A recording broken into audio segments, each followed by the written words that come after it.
அத்தியாயம் 1. 1993 வருடம் ஜனவரி 1ஆம் தேதி அன்று தன் டைரியில் நந்தினி பற்றி கல்யாண்குமார் என்ன எழுதி வைத்திருக்கிறான் என்று முதலில் படித்து விடுங்கள். இன்று அதிகாலை அல்லது நள்ளிரவு 12:01க்கு ஃபோன் செய்து எனக்கு முதலாக புத்தாண்டு வாழ்த்துக்கள் சொன்னவள் நந்தினி.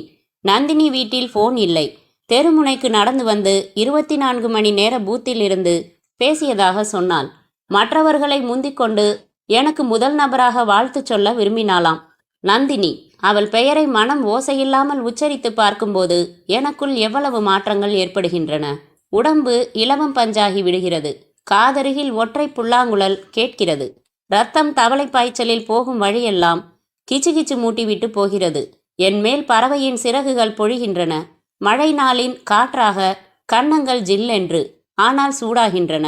இந்த சுக அவஸ்தைதான் காதல் என்றால் நான் நந்தினியை காதலிக்கிறேன்.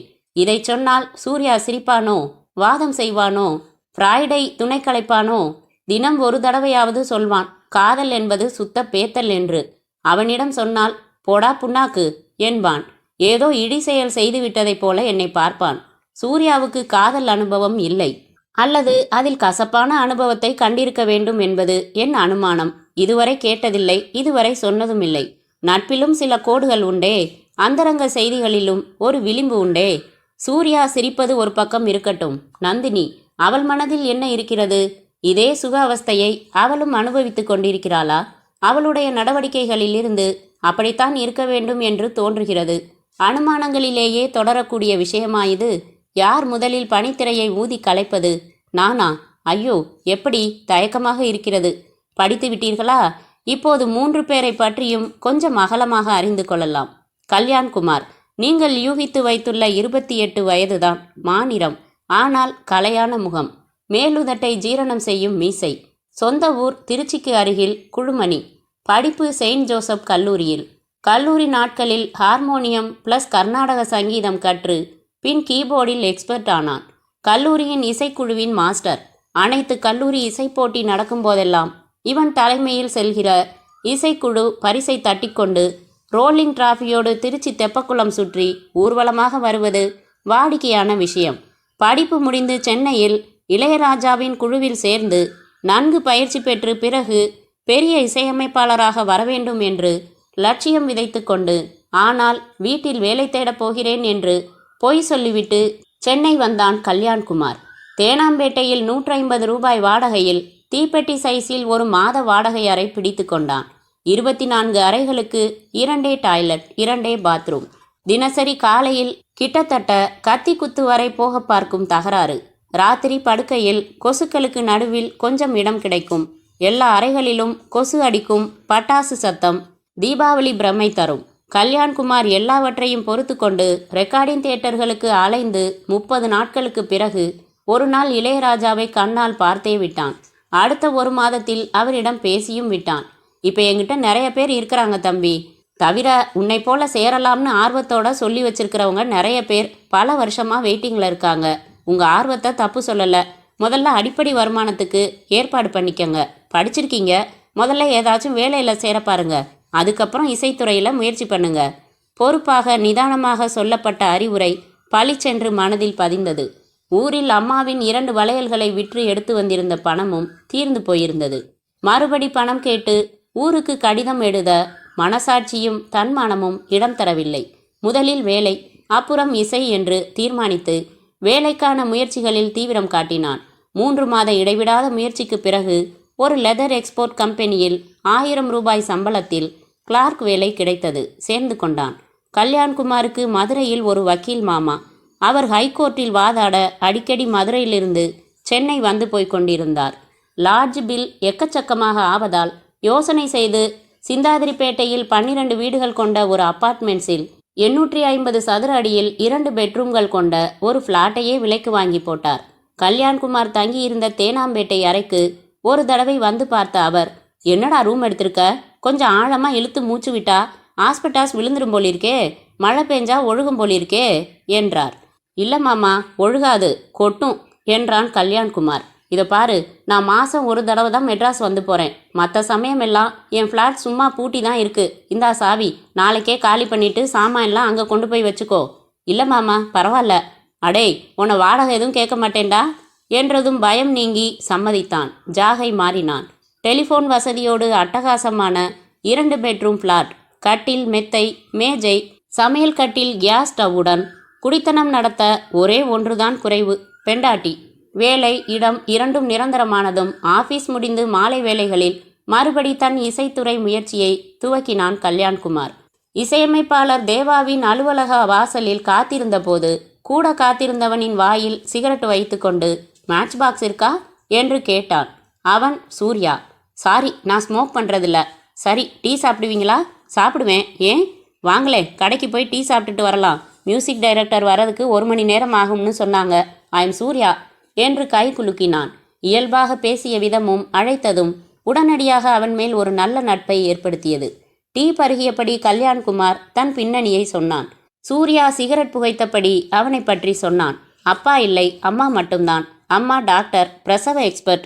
புரசைவாக்கத்தில் சத்யா நர்சிங் ஹோம் என்று சொந்த ஹாஸ்பிட்டல் வைத்து பிரமாதமான பிராக்டிஸ். ஒரே பையன், பிரசிடென்சியில் BA எக்கனாமிக்ஸ்.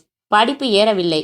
கிட்டார் மனதை கவர்ந்தது. சதாசர்வ நேரமும் guitar guitar guitar. Surya, hospital பொறுப்பை நீ எடுத்துக்கையே.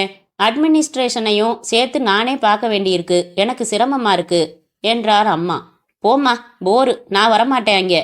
பையன், உன் எதிர்காலத்துக்கு நீ என்னதான் செய்யறதா இருக்க? அம்மா, எனக்கு என்ன கவலை? எங்கள் அம்மா எனக்கு சொந்த வீடு, கார், ஹாஸ்பிட்டல்னு நிறைய சம்பாதிச்சு வச்சுட்டாங்க. நான் மியூசிக் டைரக்டர் ஆகணும், அதான் என் லட்சியம். பையன், நானும் எல்லா மியூசிக் டைரக்டர்ஸையும் பார்த்துட்டேன். யாரும் கிட்ட சேர்த்துக்க மாட்டேங்கிறாங்க. மிஸ்டர் கல்யாண்குமார், நிறைய டியூன்ஸ் போட்டு வச்சுருக்கேன். உங்கள் ஃப்ளாட்டில் நீங்கள் மட்டும்தானே தனியாக இருக்கிறதா சொன்னீங்க. நாளைக்கு ஈவினிங் வரட்டுமா? போட்டு காமிக்கட்டுமா என்றான் சூர்யா டீ குடித்தபடி. ஷூர், வாங்க என்று தன் விலாசம் கொடுத்தான் கல்யாண்குமார். மறுநாள் மாலை சின்ன சைஸ் கேசியோ எலக்ட்ரிக் கீபோர்டுடன் வந்து சேர்ந்தான் சூர்யா. தனது டியூன்களை வாசித்து காட்ட, பிறகு கல்யாண்குமார் தன்னுடைய சொந்த டியூன்களை வாசித்து காட்ட, பரஸ்பரம் பாராட்டி கொண்டு துவங்கியது இனிய நட்பு. தினசரி ஃபோன், அடிக்கடி சந்திப்பு என்று வளர்ந்து, கல்யாண், நாம் ஏண்டா ஒரு மியூசிக் ட்ரூப் ஆரம்பிக்கக்கூடாது? நம்ம டேலண்ட்ஸுக்கு ஒரு அவுட்லெட் வேணும். ஒரு மெல்லிசை குழுவாக ஆரம்பிக்கலாம். முதல்ல பிரபலமான சினிமா பாடல்களை பாடலாம். நம்மளை ஸ்தாபிச்சுக்கிட்ட அப்புறம் நாமே கம்போஸ் பண்ணுற பாடல்களை பாடலாம். நம்ம திறமை மூலமாக ப்ரொடியூசர்ஸை நம்மக்கிட்ட வரவழைக்கலாம். என்னடா சொல்கிற? நல்ல ஐடியா தான். இசைக்குழு அமைக்கணும்னா முதல்ல இன்ஸ்ட்ருமெண்ட்ஸ் வாங்கணும். அதெல்லாம் வைக்க ரிகர்சல் பண்ண ஒரு இடம் வேணும். அப்புறம் அடுக்காத, எஸ்டிமேட் போடலாம். எங்கள் அம்மா கிட்ட கேட்டு நான் பணம் வாங்கி தரேன். அப்புறம் திருப்பி கொடுத்துடலாம். இந்த ஃப்ளாட்டில் நீ மாத்திரம் தானே இருக்க. இங்கேயே எல்லா இன்ஸ்ட்ருமெண்ட்ஸையும் வச்சுக்கலாம். உங்கள் மாமா கிட்ட பர்மிஷன் வாங்கிடு. வேணும்னா ஒரு வாடகை போட்டு கொடுத்துடலாம். மியூசிக் அறுப்புக்கு நீ தான் கீபோர்ட் மாஸ்டர், நான் கிட்டாரிஸ்ட். மற்ற இன்ஸ்ட்ருமெண்ட்ஸ் ப்ளே பண்ணுறதுக்கு பேப்பரில் விளம்பரம் கொடுத்து வர்றவங்களில் செலக்ட் பண்ணலாம். முதல்ல நம்ம ஃப்ரெண்ட்ஸ் வீட்டில் நடக்கிற விசேஷங்களுக்கு ரொம்ப குறைச்ச ரேட்டில் போய் பெர்ஃபார்ம் பண்ணலாம். என்ன சொல்கிற? கல்யாண்குமாருக்கு யோசனை பிடித்திருந்தது. சம்மதித்தான். அடுத்த மாதமே உருவானது சூரிய கல்யாண் ஆர்கெஸ்ட்ரா. பெண் பாடகிகள் தேவை என்கிற விளம்பரம் பார்த்து நேர்முக தேர்வுக்கு வந்தவர்களில் ஒருத்தி நந்தினி. அத்தியாயம் 2. நந்தினி உயரமாயிருந்தாள். அடர்த்தியான கூந்தலை ஒற்றை பின்னலிட்டு மல்லிகை பூச்சரம் வைத்திருந்தாள். புடவை, குங்கும பொட்டு, ஜிமிக்கிகள். உடனடியாக ஒரு கண்ணியமான மதிப்பு ஏற்பட்டது. சார், எனக்கு நல்லா பாட வரும். ஆனால் அதை நான் தொழிலாக வச்சுக்க விரும்பாம வேலைக்கு முயற்சிகள் செஞ்சேன், கிடைக்கல. எனக்கு ஒரு தம்பி, ஒரு தங்கை. அப்பா லாட்ரி சீட்டு கடை வச்சிருக்காரு. வருமானம் போதல. வருமானத்துக்காக பாடுறத தொழிலாக்கிக்க முடிவு செஞ்சுதான் உங்க விளம்பரம் பார்த்து விண்ணப்பிச்சேன் என்றாள் நந்தினி. எனக்கு இசை ஆர்வம் தாய்ப்பாலோடு சேர்ந்து இரத்தத்தில் கலந்த விஷயம் என்று கதை விடாமல் யதார்த்தமாய் பேசின அவளின் நேர்மை பிடித்திருந்தது. அதுக்காக இறக்கப்பட்டு எனக்கு வாய்ப்பு தர வேணாம். எனக்கு தகுதி இருந்தா வாய்ப்பு கொடுங்க. அந்த தன்மானமும் பிடித்திருந்தது. குரல் கேட்க பாட சொன்னபோது முருகன் மேல் பாடினாள். பிசிறில்லாத குரல். தடையில்லாமல் உச்சஸ்தாயிக்கு போக முடிந்தது. குரல் அவளின் விருப்பத்திற்கெல்லாம் கட்டுப்பட்டு குழைந்தது, இழைந்தது, நெளிந்தது. சித்ரா குரலுக்கு பர்ஃபெக்டாக மேட்ச் ஆகும் என்று புரிந்தது. ராசாவே ஒன்னத்தா எண்ணித்தா, பல ராத்திரி மூடல நான் கண்ணத்தா என்ற பாடலை அவளுக்கு கேசட்டில் போட்டு காட்டினார்கள். பாட்டு புத்தகமும் கையில் கொடுத்து அதே போல பாடச் சொன்னார்கள். ரொம்ப பிரமாதமாக பாடினாள். பின்னணி இசை இல்லாமலேயே, ரிதம் இல்லாமலேயே சரியான டைமிங்குடன் அவள் பாடி முடிக்க தன்னை அறியாமல் கை தட்டினார்கள் சூர்யாவும் கல்யாண்குமாரும். உங்க திறமை அடிப்படையிலேயே உங்களை செலக்ட் பண்றோம் மிஸ் நந்தினி. இன்னையிலேருந்து நீங்க எங்களோட ஆர்கெஸ்ட்ரால ஒரு மெம்பர். அடுத்த வாரம் விநாயகர் சதுர்த்தி அன்னைக்கு நம்ம குழுவோட முதல் பெர்ஃபார்மன்ஸ். நாளையிலேருந்து ரிகர்சல் ஆரம்பம். நம்ம குழுவுக்கு ஒரு மாசத்துல எத்தனை ப்ரோக்ராம் கிடைக்கும்னு இப்போ சொல்ல முடியாது. ப்ரோக்ராம் இருந்தாலும் இல்லைன்னாலும் உங்களுக்கு மாத சம்பளம் கொடுத்துடுறோம். ரிகர்சலுக்கு வந்து போகிற ஆட்டோ செலவு கொடுத்துடுவோம். வெளியூர் போகிறதா இருந்தால் எக்ஸ்ட்ரா அலவன்ஸ் உண்டு. மறுவாரம் முதல் ப்ரோக்ராம் அற்புதமாக அரங்கேறியது. ட்ரூப்பில் அனைவருக்கும் ஒரே மாதிரி யூனிஃபார்ம், அட்டகாசமான பேனர் என்று சூர்யா அமர்க்கலப்படுத்தி விட்டான். நிகழ்ச்சி பிரமாதமாக அமைந்து பாராட்டாதவர்களே இல்லை. சூரிய கல்யாண் நகரில் பிரபலமடைய துவங்கியது. பத்திரிகைகளில் அவ்வப்போது செய்திகள் வெளிவரத் துவங்கியது. மாதத்திற்கு 2 புரோகிராம் 3 புரோகிராம் என்று இருந்தது வளர்ந்து மாதத்திற்கு 10 புரோகிராம்ஸ் புக்காக துவங்கி சூர்யா, கல்யாண்குமார், நந்தினி மூவருமே வெகு இயல்பாக நட்பாக பழக துவங்கி இந்த வருடத்தின் ஆரம்ப நாளில் நாம் முன்னரே படித்த மாதிரி கல்யாண்குமார் தன் டைரியில் எழுதி வைத்திருந்தானா? அதற்கு பிறகு என்ன ஆயிற்றென்றால் 4 மாதம் கழித்து, சூர்யா நீ தப்பா எடுத்துக்காத, உன்கிட்ட மனசு விட்டு ஒன்று சொல்லணும் என்றான் மோட்டார் பைக்கில் சூர்யா பின்னால் உட்கார்ந்து போய்கொண்டிருந்த போது கல்யாண்குமார். ரொம்ப முக்கியமான விஷயமா என்றான் சூர்யா. ஆமாம், என்னால் விஷயத்தை கேட்டுக்கிட்டே மனசை செலுத்தி பைக் ஓட்ட முடியாது, இரு என்று வண்டியை ஓரங்கட்டி நிறுத்தின இடம் கடற்கரையில் காந்தி சிலை. பகல் 11 மணிக்கு கூட்டமில்லா கடற்கரையில் வெயில் வறுக்காத சூழ்நிலையில் அமர்ந்ததும், நந்தினியை பற்றி நீ என்ன நினைக்கிற சூர்யா என்றான் கல்யாண்குமார். நான் கூட ஆரம்பத்தில் ரொம்ப ரிசர்வ்டு டைப்புன்னு நினச்சேன். பழக பழக தான் புரிஞ்சுது. She is very social. நிறைய விஷயம் தெரிஞ்சு வச்சிருக்கா. ஆனால் வெளிக்காட்டிக்கிறதுல very friendly. I will say அவளை கட்டிக்க போகிறவன் நிச்சயமாக அதிர்ஷ்டசாலி. அந்த அதிர்ஷ்டசாலி நானா இருக்கலாமா சூர்யா? என்னடா பேத்துற என்றான் அதிர்ந்து போன சூர்யா. ஆமாம் சூர்யா, எனக்கு அவளை பிடிச்சிருக்கு. காதலா? இடியாட்டிக். எனக்கு கூட தான் அவளை பிடிச்சிருக்கு. அவளை பற்றி எவ்வளவு ஹை ஒப்பீனியன் சொன்னேன். இந்த மதிப்பை காதல்னு எடுத்துக்கிறதா? Don't be silly Kalyan. இல்லடா, ரொம்ப நாளாக யோசிச்சு என்னையே நான் துருவி துருவி விசாரிச்சு தான் இந்த உண்மையை சொல்கிறேன். I love her. I love Nandini very much. Kalyan, நட்பை கொச்சப்படுத்தாத ப்ளீஸ். ஒரு பொண்ணு சிரித்து பேசி ஸ்நேகமாக பழகினா உடனே இந்த கிளைமாக்ஸுக்கு வர்ற சராசரிகளில் ஒருத்தனா நீ இருக்காத. சூர்யா, உன் பேச்சு எனக்கு புரியலை. ஒரு பொண்ணை நேசிக்கிறதுல என்ன தப்பு? நண்பன்னு நினச்சி பழகிட்டு இருக்கிற ஒரு பொண்ணுக்கிட்ட இல்லைம்மா நான் காதலன்னு சொல்கிறது தான் தப்புன்றேன். உன் மேலே அவள் வச்சிருக்கிற மதிப்பு மரியாதை எல்லாம் ஷேட்டர் ஆகிடும். இல்லை சூர்யா, அவளும் என்னை நேசிக்கிறா. சொன்னாலா? இல்லை. ஏதாச்சும் எழுதி கொடுத்தாளா? இல்லை. பின்ன எப்படி சொல்கிற? ஒருத்தரோட நடவடிக்கைகள்லேருந்து மனசை புரிஞ்சுக்க முடியாதா? ரைட்டு, நந்தினி உன்னை காதலிக்கிறான்னு நீ புரிஞ்சுக்கிற அளவுக்கு என்ன நடந்துக்கிட்டா? எவ்வளவோ சம்பவங்கள். அட 1-2 சொல்ல. நியூ இயர் அன்னைக்கு 12/1க்கு எனக்கு ஃபோன் பண்ணி வாழ்த்து சொன்னான். அஃப்கோர்ஸ் எனக்கு கூட அந்த நேரத்தில் தான் சொன்னான். உங்களுக்கு வாழ்த்து சொல்கிற முதல் நபராக நான் இருக்கணும்னு நினச்சி வந்து செஞ்சேன்னு சொன்னான். ரைட்டு, அப்புறம் அவங்க வீட்டில் ஒரு நாள் சாப்பிட கூப்பிட்டு நாம் 2 பேரும் சாப்பிட போயிருந்தோமே, அப்போ எல்லா ஐட்டமும் எனக்கு பிடிச்சதா செஞ்சுருந்தா. அதுக்கு முதல் வாரம் கோயம்புத்தூரில் ப்ரோக்ராம் முடிஞ்சு ரயிலில் வந்தப்போ எனக்கு என்னென்ன ஐட்டம்ஸ் பிடிக்கும்னு கேட்டு தெரிஞ்சுக்கிட்டு இருந்தா. அது எல்லாம் இலையில் இருந்துச்சு. சரி, வேற? என் பேரை அழகாக எம்ப்ராய்டரி பண்ணி ஒரு கர்ச்சிப் ப்ரெசன்ட் செஞ்சா, எனக்கு பர்த்டே எதுவும் இல்லாதப்ப. அப்புறம் இன்னும் வார்த்தை இல்லாத பார்வைகளே எத்தனையோ தடவை அவளோட காதலை சொல்லி இருக்கு சூர்யா. நான் ஒன்று சொன்னால் கோச்சுக்க மாட்டியே, சொல்லு. நீ சொன்ன எல்லாமே ஒரு பொண்ணு ஃப்ரெண்ட்லியாக செய்யக்கூடியது தான். நான் கேட்டால் நீயும் கோச்சுக்க கூடாது. நந்தினி உனக்கும் எனக்கும் ஒரே நேரத்தில் அறிமுகமானவ தானே. 2 பேர்கிட்டையும் வெறும் ஃப்ரெண்ட்ஷிப்னா என்கிட்ட காட்டின சில தனி அக்கறைகளை உங்ககிட்டையும் காட்டியிருக்கணும் இல்லையா? சூர்யா சற்று அமைதியாகி ஒரு சிகரெட் பற்ற வைத்து கொண்டு, கல்யாண், நீ சொல்கிறது உண்மையாக இருந்தா எனக்கு சந்தோஷம்தான். ஆனால் நீ அவசரப்பட்டு உன் காதலை சொல்லி உன் இமேஜை உடைக்கிற ரிஸ்க் எடுக்காத. தமிழ் சினிமாவில் திடீர்னு கதாநாயகி, ஐயோ செத்துப்போன என் தம்பி மாதிரி நீங்கள் இருந்ததால் உங்கள் மேலே பாசம் வச்சேன், அந்த பாசத்தை காதல்னு நினச்சிட்டீங்களே அப்படின்னு வசனம் பேசுகிற மாதிரி ஏதாச்சும் சொல்லிட்டா நீ நொந்து போயிடுவ. அது மட்டும் இல்லை, அந்த பாசத்தை காதல்னு நினச்சிட்டீங்களேன்னு வசனம் பேசுகிற மாதிரி ஏதாச்சும் சொல்லிட்டா நீ நொந்து போயிடுவ. அது மட்டும் இல்லை, அத்தோட நட்பும் சங்கடமாயிடும். மறுபடி அவளை நிமிந்து பார்க்கவே உனக்கு முகம் இருக்காது. அவன் நம்ம ட்ரூப்பை விட்டே நின்னுக்க வேண்டிய சூழ்நிலையெல்லாம் உருவாகும். அதனால நீ முந்தாத, பொறுத்திருந்து பாரு.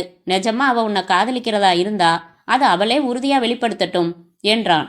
சூர்யா சொன்னதில் நியாயம் இருப்பதாக பட்டது. காத்திருக்க தீர்மானித்தான். பெருமூச்சுடன் டைரியின் பக்கங்களை காதல் அனல் வீசும் வார்த்தைகளால் நிரப்பிக்கொண்டு காத்திருந்தான். பின்னணி விவரங்கள் முடிந்து கதை தற்காலத்திற்கு வந்துவிட நேற்று மாலை 7 மணிக்கு ஆபீஸில் இருந்து தன் பிளாட்டுக்கு கல்யாண்குமார் திரும்பிய போது.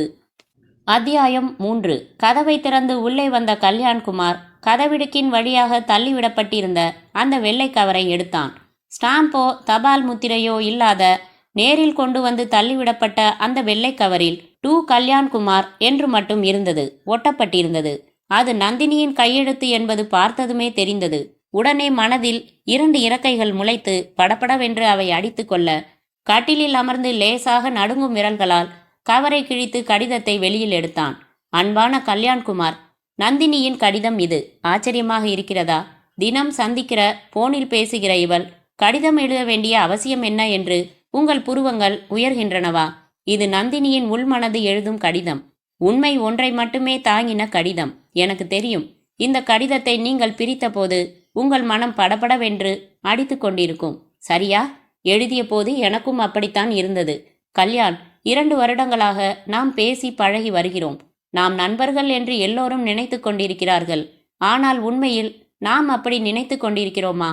எங்கே? நெஞ்சை தொட்டு சொல்லுங்கள். நம் உறவுக்கு பெயர் நட்பா? நான் இப்போது நெஞ்சை தொட்டு சொல்ல தயாராகிவிட்டேன். சொல்கிறேன், நிச்சயமாக நம் உறவுக்கு பெயர் நட்பில்லை, அதற்கும் மேலே. உண்மையா இல்லையா? கல்யாண், உங்களை சந்திப்பதில் தனி உற்சாகம் ஏற்படுகிறது. உங்களோடு பேசுவதில் விஷயத்தோடு வேறு ஏதோவும் மனதில் பதிவாகிறது. தனிமையில் திடீரென்று என் சிந்தனை அருந்து போகிறது. உங்கள் புன்னகை சிந்தும் முகம் உள்ளே நுழைகிறது. அந்த மௌன புன்னகை என்னை பாடாய் படுத்துகிறது.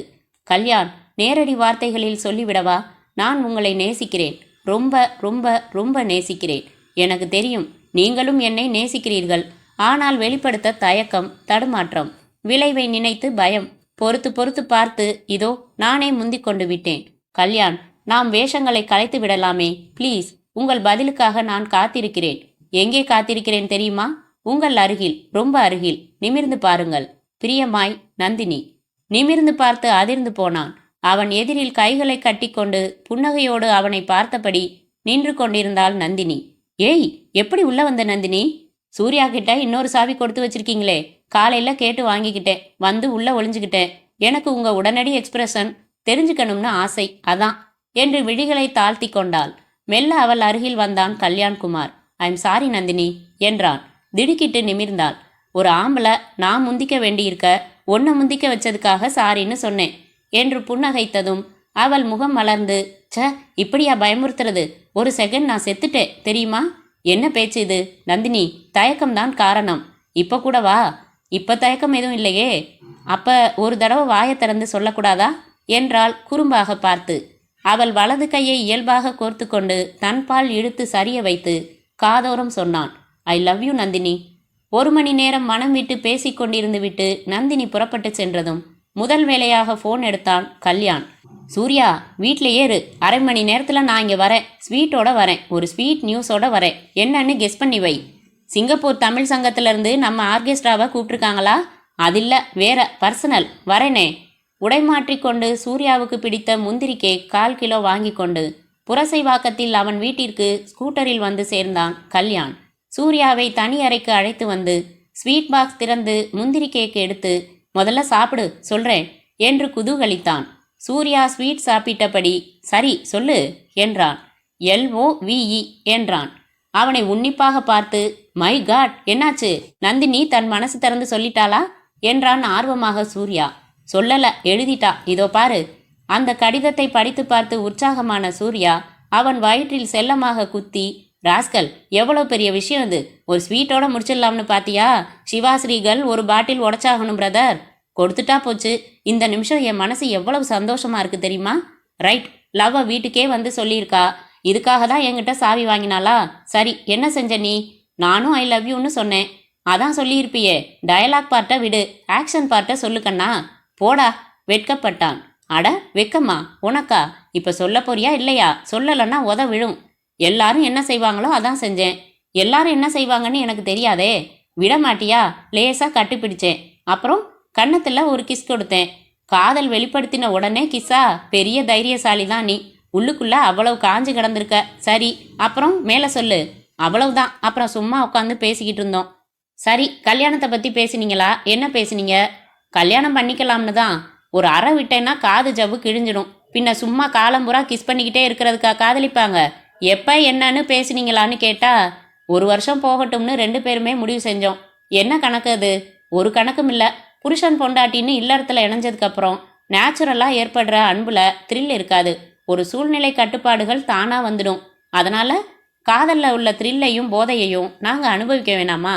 அதுக்காக சுதந்திரமாக 1 வருஷத்துக்கு காதல் பறவைகளாக பறந்துட்டு அப்புறமா லைஃப்பில் செட்டில் ஆயிடலாம்னு முடிவு பண்ணியிருக்கோம். கையை கொடு, ஆல் தி பெஸ்ட் என்றான் சூர்யா. அத்தியாயம் 4. இரவு விளக்கு எரிந்து கொண்டிருந்தது. சுவர் கடிகாரத்தில் மணி 1ஐ தாண்டி இருந்தது. படுக்கையில் அமர்ந்திருந்தான் சூர்யா. கையில் புகையும் சிகரெட், தரையில் நிறைய பாதி துண்டுகள். அறையிலும் அவன் மனதிலும் புகை ஓட்டம். நந்தினி, கல்யாண்குமாரின் காதலி. அவனை அவள் அவ்வளவு நேசிக்கிறாளா? 1 வருடம் காதலர்களாக இருந்து கல்யாணம் செய்து கொள்ளப் போகிறாளா? கடைசியில் அந்த அதிர்ஷ்டசாலி கல்யாண்குமாரா?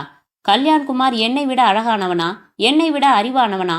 என்னை விட பணக்காரனா? இந்த ஆர்கெஸ்ட்ராவை ஆரம்பிக்கலாம் என்று சொன்னது யார்? பணம் ஏற்பாடு செய்தது யார்? அதில் அறிமுகமானவள் தானே இந்த நந்தினி. 2 பேரிடமும் நட்பாக பழகிவிட்டு திடீரென்று அவனை காதலன் என்றால் என்ன அர்த்தம்? எங்கே நான் நிராகரிக்கப்பட்டேன்? என்னை விட அவனிடம் தகுதிகள் என்ன? தப்பு செய்துவிட்டேன். முந்திக்கொள்ள தவறிவிட்டேன். கொஞ்ச நாள் முன்பாக கல்யாண்குமார் தான் நந்தினியை காதலிப்பதாக சொன்னபோது எனக்கு பகீர் என்றதே.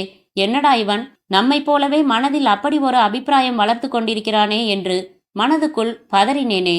ஏதேதோ சமாதானம் சொல்லி அவசரப்பட்டு உன் காதலை வெளிப்படுத்தி விடாதே என்று அணை போட்டு வைத்தேனே. எந்த நம்பிக்கையில்? ஒரு பெண் என்னதான் நேசித்தாலும் தன் மனதை அவளாக முன்வந்து வெளிப்படுத்திவிட மாட்டாள் என்று நினைத்தேன். கல்யாணுக்கு முன்னால் ஒரு சரியான சந்தர்ப்பம் அமைத்து நான் நந்தினியை நேசிப்பதை அவளிடம் சொல்லிவிட வேண்டும் என்று நினைத்தேன். சரியான சந்தர்ப்பங்கள் கிடைக்காமல் தள்ளிப்போய் இப்போது அவளே தன் மனதை அவனிடம் வெளிப்படுத்தி தொலைத்து விட்டாள். நந்தினி, எனக்கென்ன குறைச்சல்? எதனால் அவன் மேல் காதலை வளர்த்து கொண்டாய்? இது ரொம்ப ரொம்ப ரகசியமானதொரு அவமானம் நந்தினி. நீ என் முகத்தில் கரி பூசி விட்டதாக நான் நினைக்கிறேன். துப்பி விட்டதாக கருதுகிறேன். சீ என்று முகம் சுளித்து விட்டதாக உணர்கிறேன். கல்யாண்குமாருக்கு நீ மனைவியாவாய். அவன் உன்னை கொஞ்சுவதையெல்லாம் என்னிடம் சொல்லுவான். நான் இளிச்சவாயனாய் ஒரு புன்னகை அணிந்து ஆர்வமாக கேட்டுக்கொண்டிருக்க வேண்டுமா? முத்தம் கொடுத்தானாம், கட்டி அணைத்தானாம். எனக்கு உடம்பெல்லாம் எரிகிறது நந்தினி. உன் உடம்பை கட்டி அணைக்க வேண்டியவன் நான் நந்தினி. முத்தமிட வேண்டியவன் நான் நந்தினி. நந்தினி என்னை காதலிக்கிறாள் என்று ஸ்வீட்டோடு செய்தி சொல்ல வேண்டியவன் நான் நந்தினி. என்னால் இந்த ஏமாற்றத்தை தாங்க முடியாது. நீங்கள் இருவரும் உல்லாச பறவைகளாக உரிமையோடு சீண்டல்கள் கிண்டல்களோடு உலா வருவதை பார்த்து சகித்து கொண்டிருக்க முடியாது. இந்த சூர்யா உள்ளுக்குள்ளே வேறு மாதிரியான ஆசாமி, வெளியே மகா தைரிய புருஷன், அலட்சிய வீரன், உள்ளே அவ்வளவுக்கு அவ்வளவு சென்சிட்டிவ் ஆசாமி, ஏமாற்றத்தை தாங்க முடியாதவன். உங்கள் காதல் எனக்கு மகா அதிர்ச்சியான விஷயம், மகா அவமானமான விஷயம், ஒரு ஹெவி பஞ்ச். இதை என்னால் அனுமதிக்க முடியாது. சூர்யா தோற்கக்கூடாது. எப்போதும் எதிலும் நான் ஜெயிக்க வேண்டும். எப்போதும் எதிலும் இதிலும். நந்தினி, உன்னை நான் ஜெயித்தாக வேண்டும். அதை ரொம்ப ரொம்ப நாசுக்காக செய்தாக வேண்டும். ரகசியமாக செய்தாக வேண்டும். நாகரிகமாக செய்தாக வேண்டும். முதல் கட்டமாக பக்கத்து வீட்டு வேலியில் படர்ந்திருக்கும் என் வீட்டு கொடியை அந்த வேலியை விட்டு மென்மையாக எடுக்க வேண்டும். உங்கள் காதலை கலைப்பதுதான் என் தலையாய லட்சியம். தொடர்ந்து சிகரெட்டை ஊதிக்கொண்டே இருந்தான் சூர்யா. அத்தியாயம் 5. நந்தினி ஒரு புதிய சினிமா பாடலை டேப்பில் போட்டு கேட்டபடி இணைந்து பாடி பிராக்டிஸ் செய்து கொண்டிருந்த போது வீட்டின் அழைப்பு மணி ஒலித்தது. திறந்தாள். அப்பா நின்று கொண்டிருந்தார். கூடவே அந்த இளைஞனும் நின்று கொண்டிருந்தான். அவன் கையில் ஒரு சூட்கேஸ் இருந்தது. சிகப்பாக உயரமாக இருந்தான். வாங்க என்றாள் அவனை பார்த்து. அப்பா காலையிலேயே சொல்லி இருந்தார். இன்று டெல்லியிலிருந்து ஒரு ஆபீஸ் வேலையாக தன் நண்பரின் மகன் இங்கு வருவதாகவும் வீட்டில் சாப்பிடுவார் என்றும் சொல்லி இருந்தார். அதனால் தயாராய் சமையல் எல்லாம் செய்து வைத்து எதிர்பார்ப்புடன் தான் அவள் இருந்தாள். உள்ளே வந்ததும் அப்பா அவனுக்கு நாற்காலி நகர்த்தி போட்டுவிட்டு, இதான் என் பொண்ணு நந்தினி. எம்மாடி, இவர்தான் செல்வகுமார். காலையில சொன்னேனே, டெல்லியில ஒரு இன்சூரன்ஸ் கம்பெனில பெரிய பதவியில் இருக்காரு. 8000 ரூபாய் சம்பளம். இங்கே கம்பெனியோட கான்ஃபரன்ஸ் ஒன்றில் கலந்துக்கிறதுக்காக வந்தாரு என்று அறிமுகப்படுத்தினார். எப்போ கான்ஃபரன்ஸ் என்றாள் நந்தினி. கான்ஃபரன்ஸ் காலையிலேயே முடிஞ்சதுங்க என்றான் அவன். அங்கேயே பிரமாதமான சாப்பாடெல்லாம் ஏற்பாடு பண்ணியிருந்தாங்க. நான் நம்ம வீட்டில் தான் சாப்பிட்டாகணும்னு வற்புறுத்தி சொல்லியிருந்ததால வந்திருக்காரு. சமையல் எல்லாம் ஆச்சா? ஆச்சுப்பா, 2 நிமிஷம், அப்பளம் மட்டும் பொரிக்கணும். எக்ஸ்கியூஸ் மீ சார் என்று சொல்லிவிட்டு சமையலறைக்கு நந்தினி சென்றாள். செல்வகுமார் கையில் ஒரு புத்தகத்தை கொடுத்து புரட்டிக்கிட்டு இருங்க என்று சொல்லிவிட்டு அப்பாவும் சமையலறைக்கு வந்தார். என்னென்ன சமைச்சிருக்க நந்தினி என்று பாத்திரங்களை திறந்து பார்த்தார். சொக்கநாதன்னு ஒரு தடவை கோயிலில் அறிமுகம் செஞ்சு வச்சிருக்கேன், ஞாபகம் இருக்கா நந்தினி என்றார். ஆமா, மயிலாப்பூர்ல அப்பளக்கடை வச்சிருக்கிறதா? ஆமா, அவர்தான். அவரோட பொண்ணு சுதாவை இந்த பையன் செல்வகுமார் கட்டிக்கிறதா இருக்கான். நிச்சயமாயிடுச்சு. 2 மாசம் கழிச்சு கல்யாண தேதி வச்சிருக்காங்க.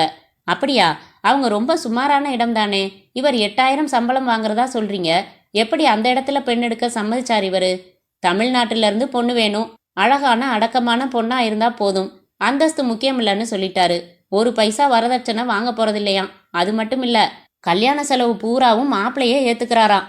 அந்த பொண்ணுக்கு அதிர்ஷ்டம்தான். இந்த காலத்துல இப்படி நல்ல மனசோட பையனுங்க அமையிறது பெருசு.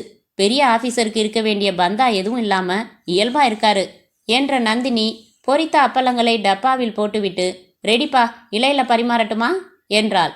அப்பா அவனை பின்புறம் அழைத்து சென்று செம்பில் தண்ணீர் எடுத்து கொடுத்து கை கழுவியதும் துடைக்க துண்டு கொடுத்தார்.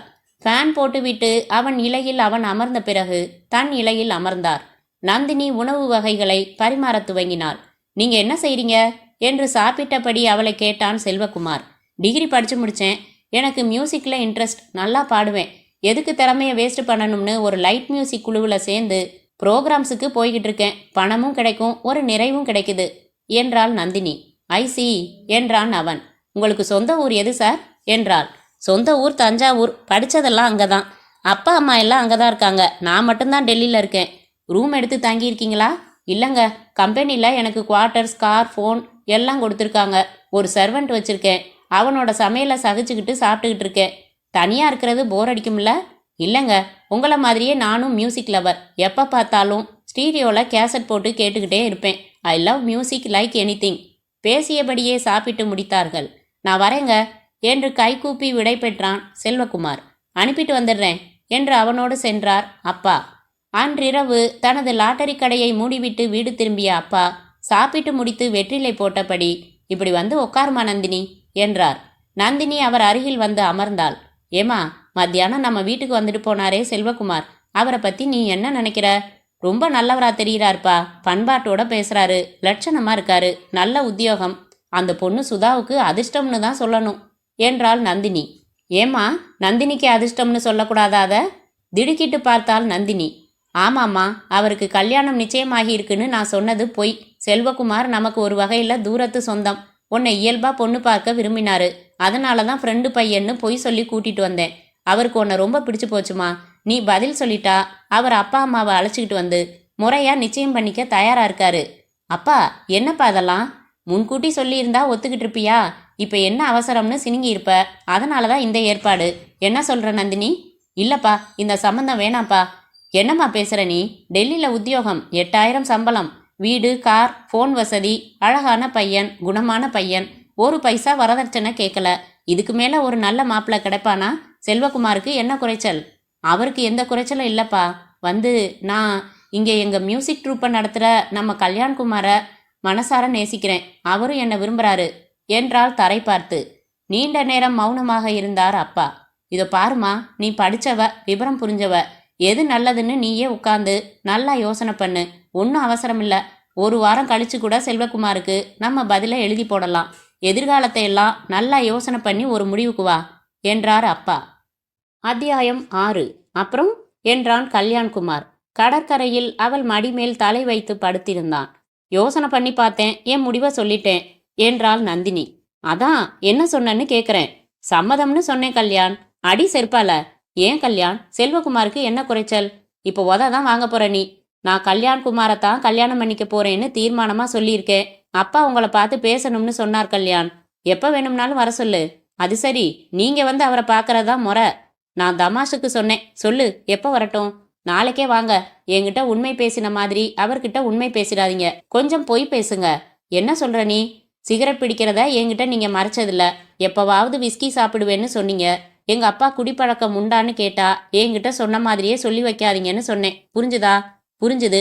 சைட் அடிப்பீங்களான்னு கேட்டா உங்க பொண்ணை மட்டும்தான்னு சொல்லுங்க. ஓ, அதுவும் பொய் சொல்லிடணுமா? ரைட்டு. ஏய் என்று அவன் காதை செல்லமாக திருகினாள்.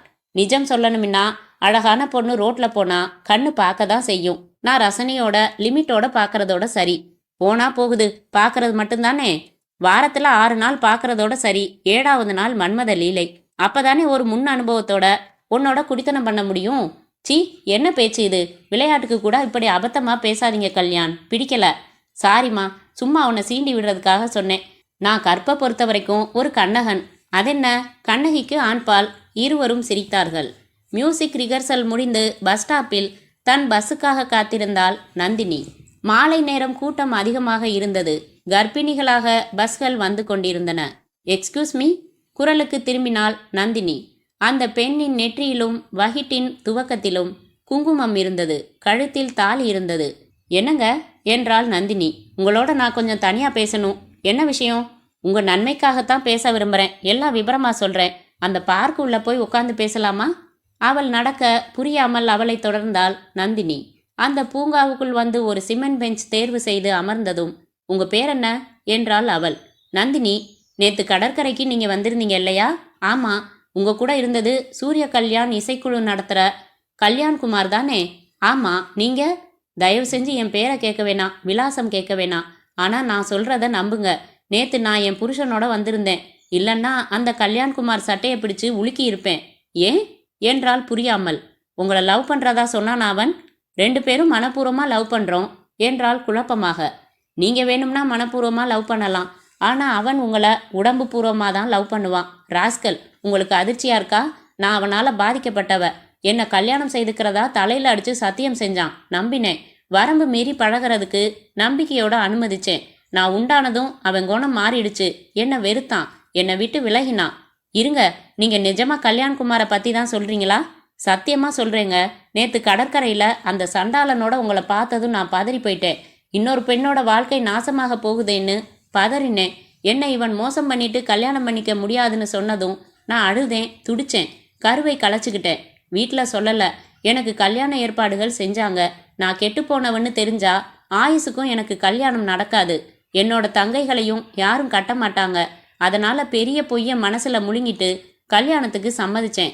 என் புருஷனுக்கு என் காதல் பத்தி எதுவும் தெரியாது. நீங்க உங்களை இழந்துடலையே? இல்ல, நல்லதா போச்சு. நாசுக்கா எதையாச்சும் சொல்லி விலகிடுங்க. நாசம் பண்ணிடுவான். நீங்க சொல்றதை என்னால நம்பவே முடியலையே. நானும் கல்யாண்குமாரும் சேர்ந்து எடுத்துக்கிட்ட போட்டோஸ் நிறைய வச்சிருந்தேன். அவன் எனக்கு எழுதின லெட்டர்ஸும் வச்சிருந்தேன். எனக்கு கல்யாணம் நிச்சயமானதும் எல்லாத்தையும் எரிச்சிட்டேன். அந்த ஆதாரங்களை வச்சுக்கிட்டு நீங்க ஏன் நியாயம் கேட்கல? தகராறு செஞ்சா மத்தியசம் சொல்றவங்க வார்த்தைக்கு கட்டுப்பட்டு உன்னை கல்யாணம் பண்ணிக்குவேன்.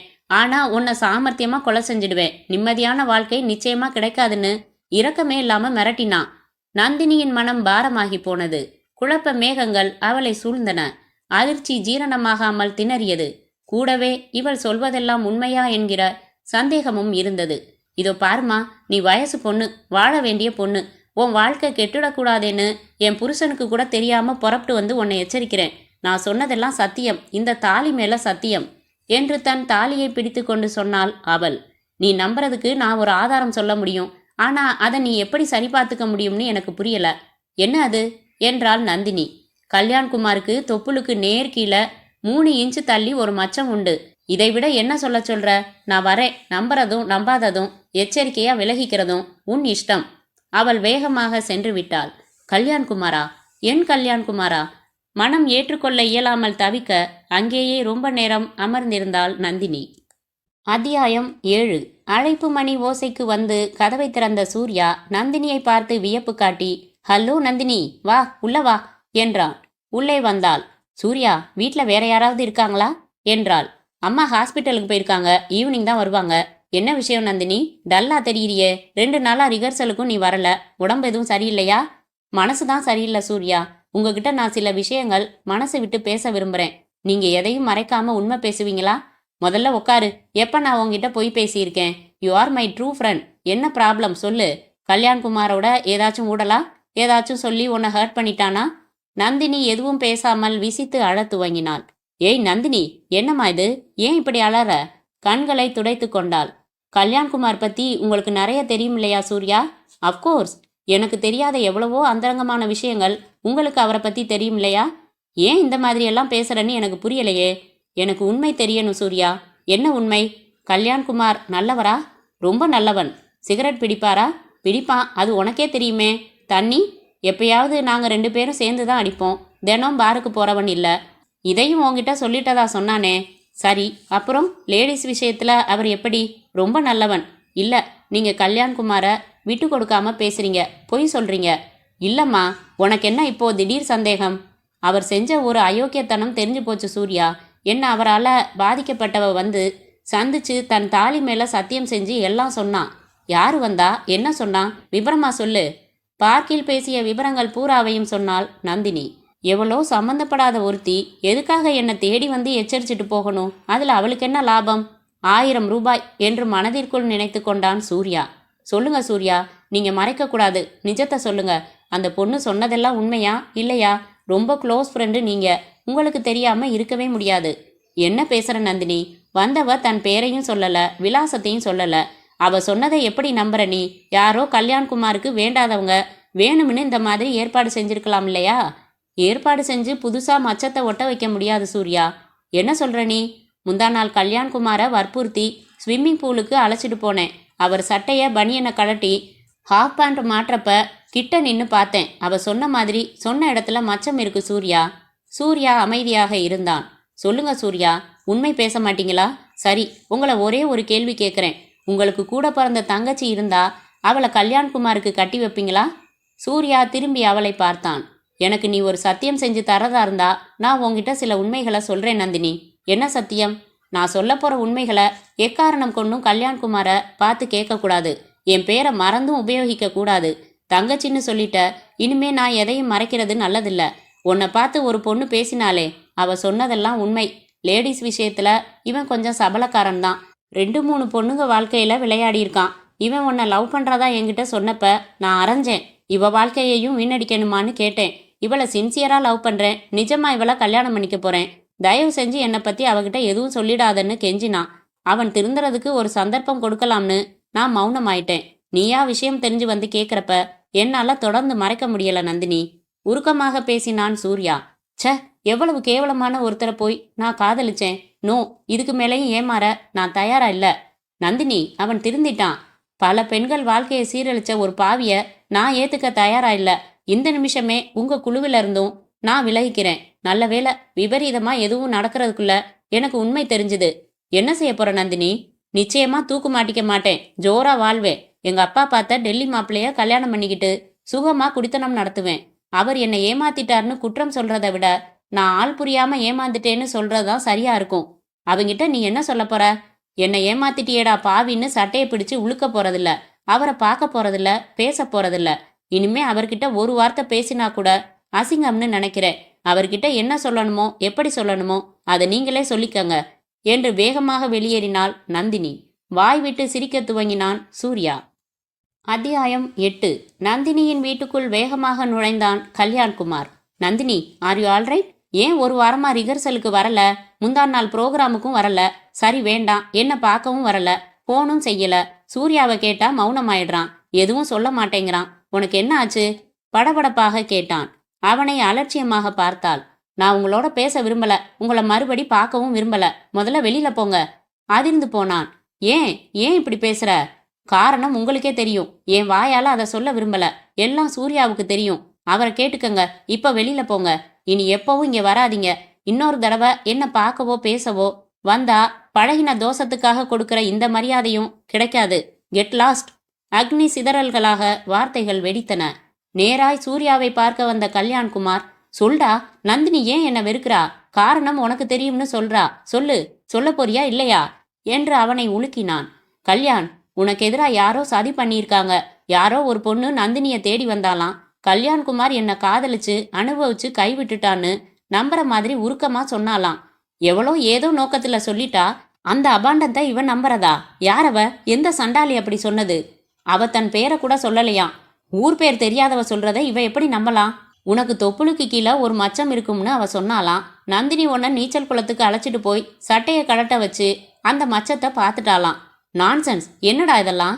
கேளு, என்கிட்ட வந்து இதையெல்லாம் சொன்னான். இதை எதுவும் நம்பாத நந்தினி, எல்லாம் போய். இதை கேள்விப்பட்டா கல்யாண்குமார் துடிச்சு போயிடுவான்னு எவ்வளவோ சொன்னேன். நான் சொல்ற எதையும் அவ எடுத்துக்க தயாரா இல்ல.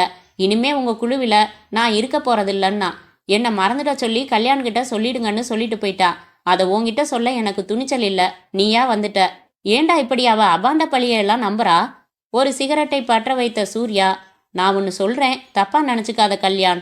அவங்க அப்பா செல்வகுமார்னு ஒரு டெல்லி மாப்பிளைய பார்த்தாரு தெரியுமா என்றான். ஆமா தெரியும். அவனை பத்தி என்கிட்ட பல தடவை புகழ்ந்து பேசினான்.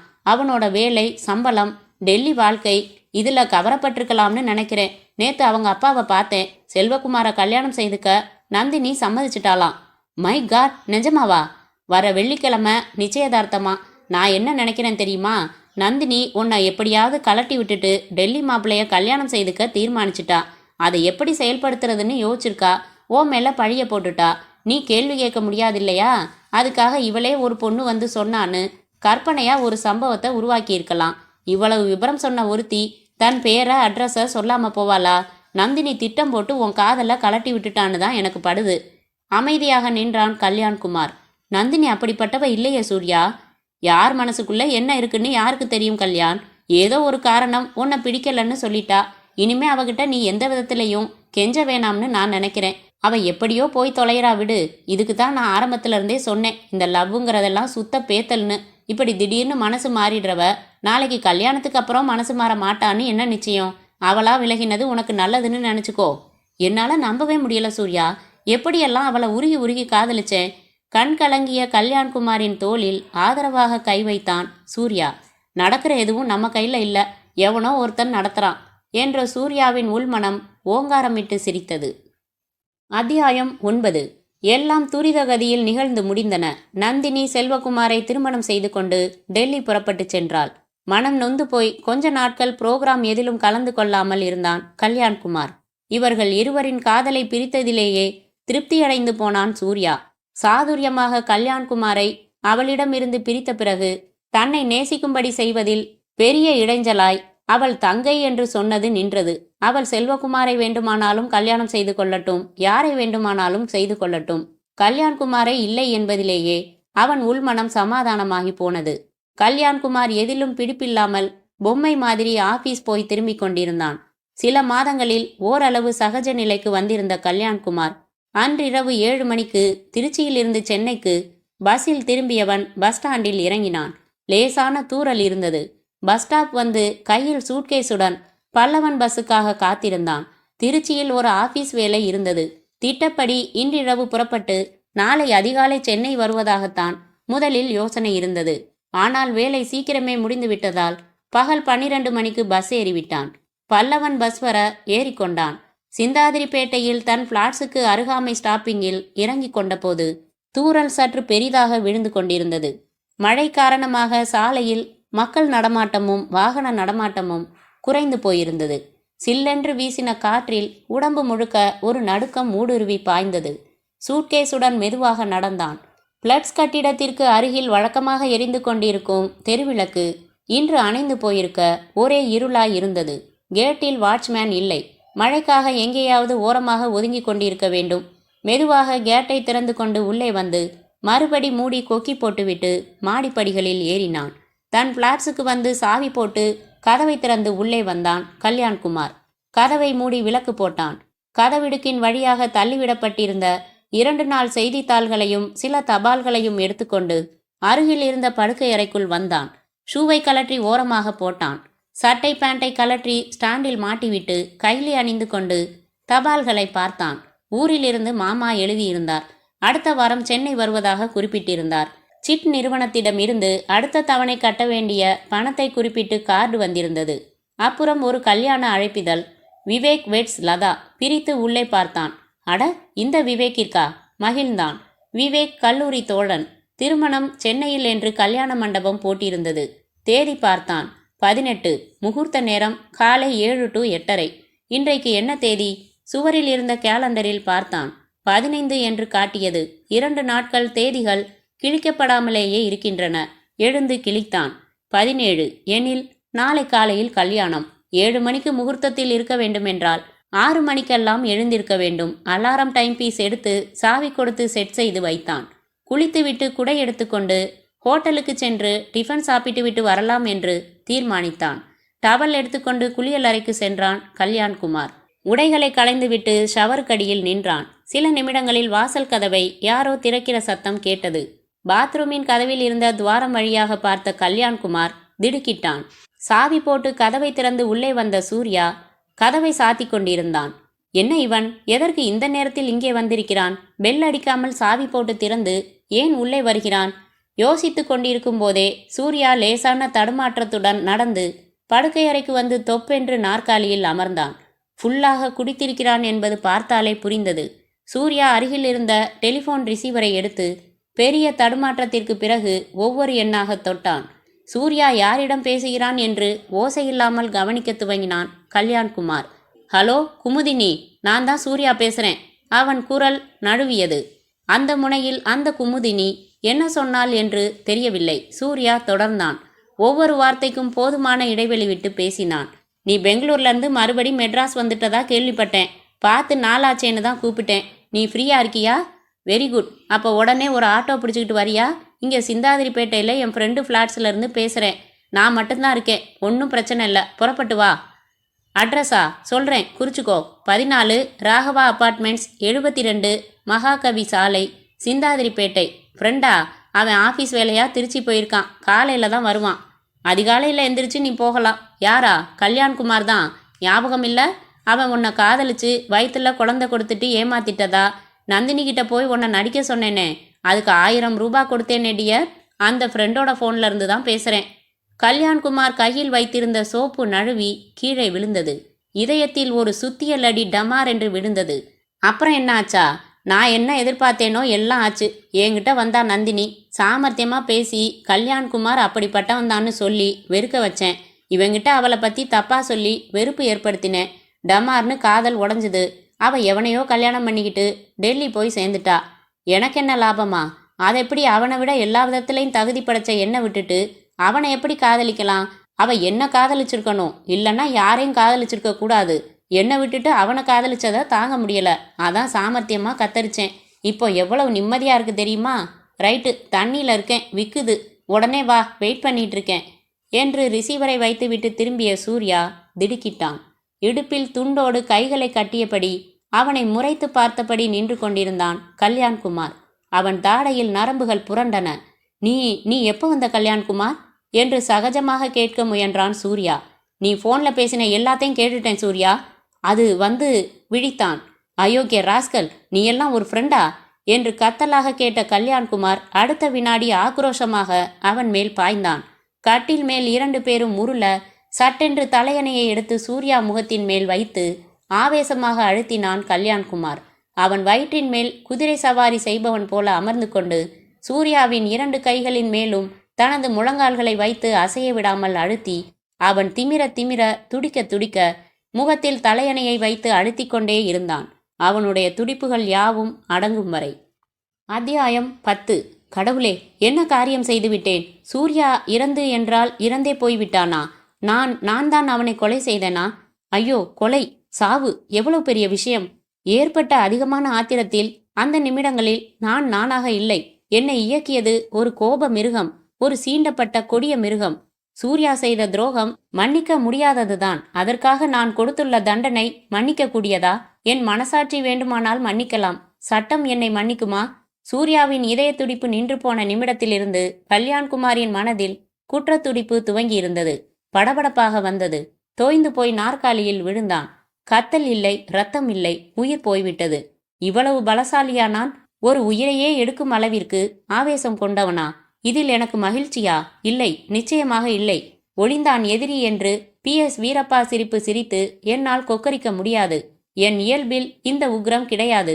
இது திடீர் பாய்ச்சல், வேறு ஏதோ அசுர சக்தியின் ஆர்ப்பாட்ட விளைவு. இந்த கொலையில் எனக்கு சம்மதமில்லை. இது திட்டமிடாதது, வெகு சட்டென்று நிகழ்ந்து முடிந்துவிட்ட ஒரு புயல் வேக வெறியாட்டம். என்ன செய்ய வேண்டும் இப்போது? போலீஸ் 100. ஹலோ, நான் ஒரு கொலை செஞ்சிட்டேன், வந்து என்ன அரெஸ்ட் பண்ணுங்க.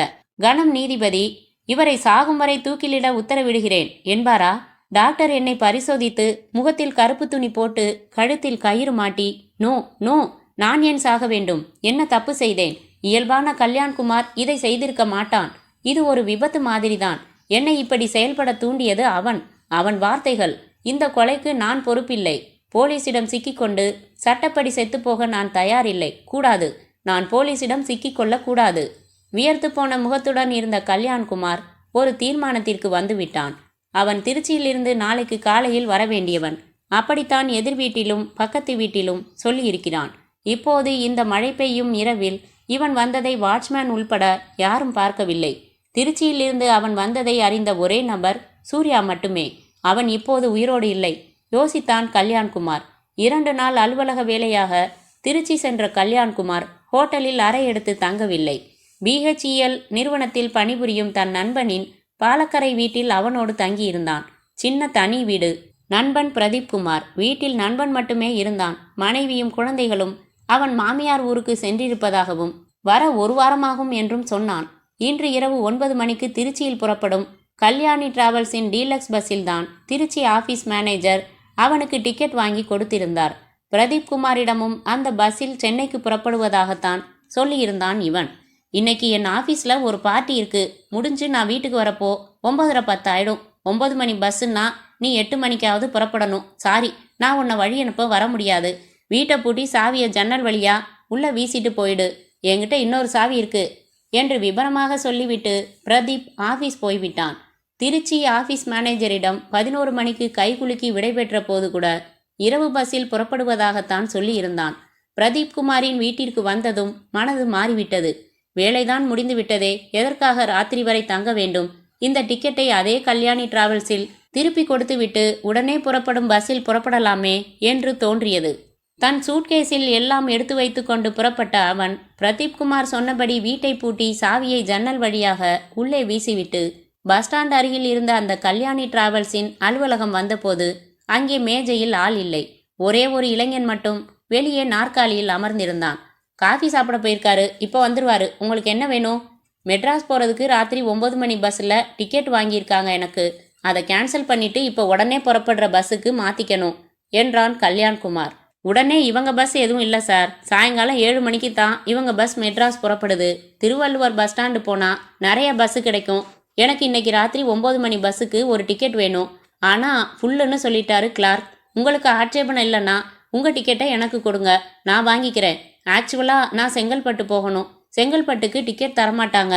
மெட்ராஸ் வரைக்கும் டிக்கெட் வாங்கிட்டு செங்கல்பட்டில் இறங்கிக்கணும். என்ன சொல்கிறீங்க, தரீங்களா? கண்ணாடி அணிந்த அந்த இளைஞனிடம் தன் டிக்கெட்டை கொடுத்து பணம் பெற்றுக்கொண்ட கல்யாண்குமார் திருவள்ளுவர் பஸ் ஸ்டாண்டு வந்து சென்னை பஸ்ஸில் ஏறி 12 மணிக்கெல்லாம் புறப்பட்டு விட்டான்.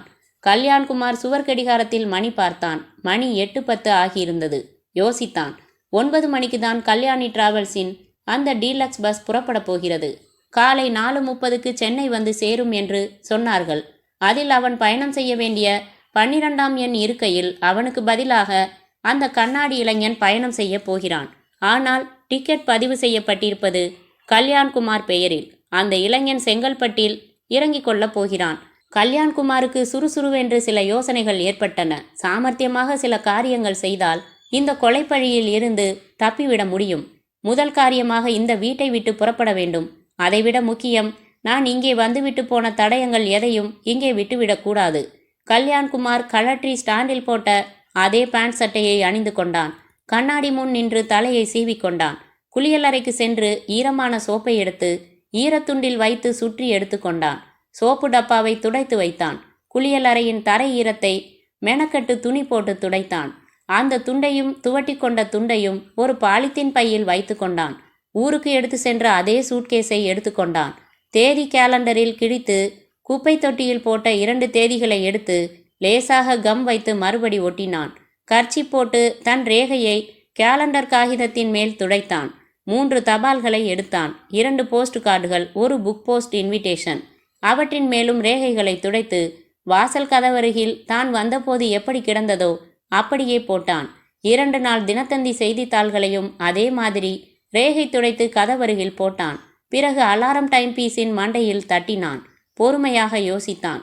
நான் இங்கு வந்ததும் என்ன காரியங்கள் செய்தேனோ அதையெல்லாம் சரி செய்தாயிற்று. ரைட், நான் இங்கே வரவே இல்லை என்று போலீஸை நம்ப வைத்து விடலாம். பிணம் என் பிளாட்ஸில் கிடக்கிறது. யார் செய்தார்கள், ஏன் செய்தார்கள் என்று கேள்வி வரும். அதற்கு ஒரு சரியான பதில் தேவை. என் பிளாட்ஸின் ஒரு சாவியை நான் சூர்யாவிடம் கொடுத்து வைத்திருப்பது எதிர் வீட்டு பக்கத்து வீட்டுக்காரர்களுக்கு தெரியும். நான் ஆஃபீஸ் போயிருக்கும் வேளைகளிலும் அவன் வந்து மியூசிக் பிராக்டிஸ் செய்து கொண்டிருப்பான். சரி, யார் செய்தது? ஏன்? சூர்யா அந்த குமுதினிக்கு ஃபோன் செய்திருக்கிறான். இன்னும் சற்று நேரத்தில் அவள் இங்கே வரப்போகிறாள். விலை மாது, சண்டாளி, என் காதலை பணத்துக்காக கெடுத்தவள். அவள் மேல் கொலைப்பழியை திருப்பினாள் என்ன? பணத்திற்கு ஆசைப்பட்டு அவள் இந்த கொலையை செய்ததாக செட்டப் செய்துவிட்டாள். உடனே அவன் கட்டிலை சமீபித்தான். இறந்து கிடந்த சூர்யாவின் கழுத்தில் கிடந்த தங்கச்சங்கிலி, விரலில் போட்டிருந்த மோதிரம், ரிஸ்ட் வாட்ச், மணி பர்ஸ் என்று எல்லாவற்றையும் சேகரித்தான். டெலிஃபோனை பார்த்தான்.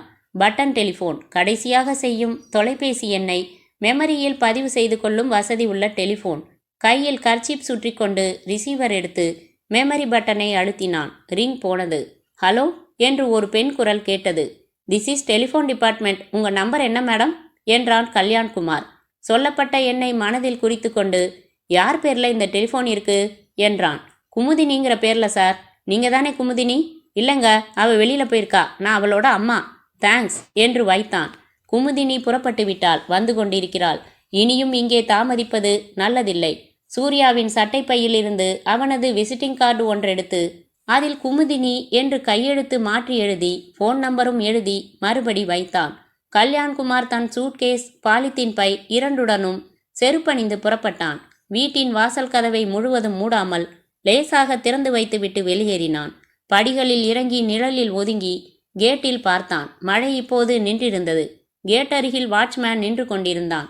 நழுவி கட்டிடத்தின் பின்புறம் வந்தான். ஒரு கல்லை எடுத்தான்.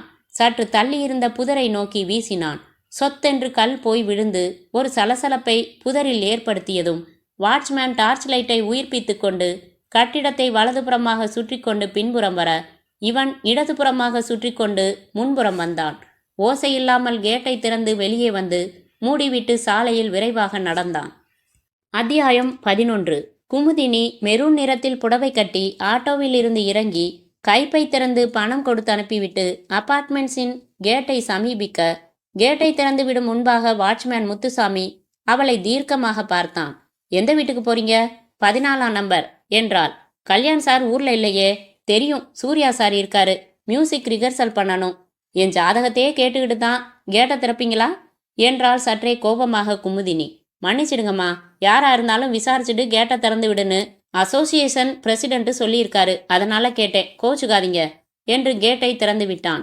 குமுதினி ஒரு பாடலை ஹம் செய்தபடி ஹை ஹீல்ஸ் டக் டக் என்று தாளமிட படிகள் ஏறி 14ஆம் நம்பர் பிளாட்ஸ் வந்தாள். கதவு லேசாக திறந்தே இருக்க உள்ளே வந்தாள். படுக்கையில் சூர்யா படுத்திருப்பது தெரிந்தது. கதவை மூடிவிட்டு படுக்கைக்கு வந்து, ஏய், என்ன போதையில் ஃப்ளாட் ஆகிட்டீங்களா சூர்யா என்று புடவை தலைப்பால் அவன் முகத்தில் தடவினாள். உற்று பார்த்தாள். கிட்டே வந்து பார்த்தாள். விழிகள் விரிய விபரீதம் உணர்ந்தாள். ஐயோ என்று தன் நெஞ்சை பிடித்து கொண்டாள். என்ன இது? கொஞ்சம் முன்பாக என்னோடு போனில் உற்சாகமாக பேசினாரே, காத்திருக்கிறேன் என்றாரே, ஹார்ட் அட்டாக் மாதிரி ஏதாவது வந்து திடீரென்று போய்விட்டாரா? இல்லை வேறு ஏதாவது நடந்திருக்கிறதா? அப்போதுதான் கவனித்தாள் குமுதினி. சூர்யா விரலில் மோதிரம் இல்லை. மோதிரம் சைஸில் தோல் நிறமாற்றம் மட்டுமே. கழுத்தில் செயின் இல்லை, வாட்ச் இல்லை. யாரோ திருடி இருக்கிறார்கள். சூர்யாவை கொலை செய்துவிட்டு திருடி கொண்டு போயிருக்கிறார்கள். சூர்யா இறந்து கிடப்பது இன்னும் யாருக்கும் தெரியவில்லை. நானாக யாருக்காவது தெரிவிக்க என்னையே சந்தேகப்படுவார்கள். கௌரவமான தொழிலிலா இருக்கிறேன்.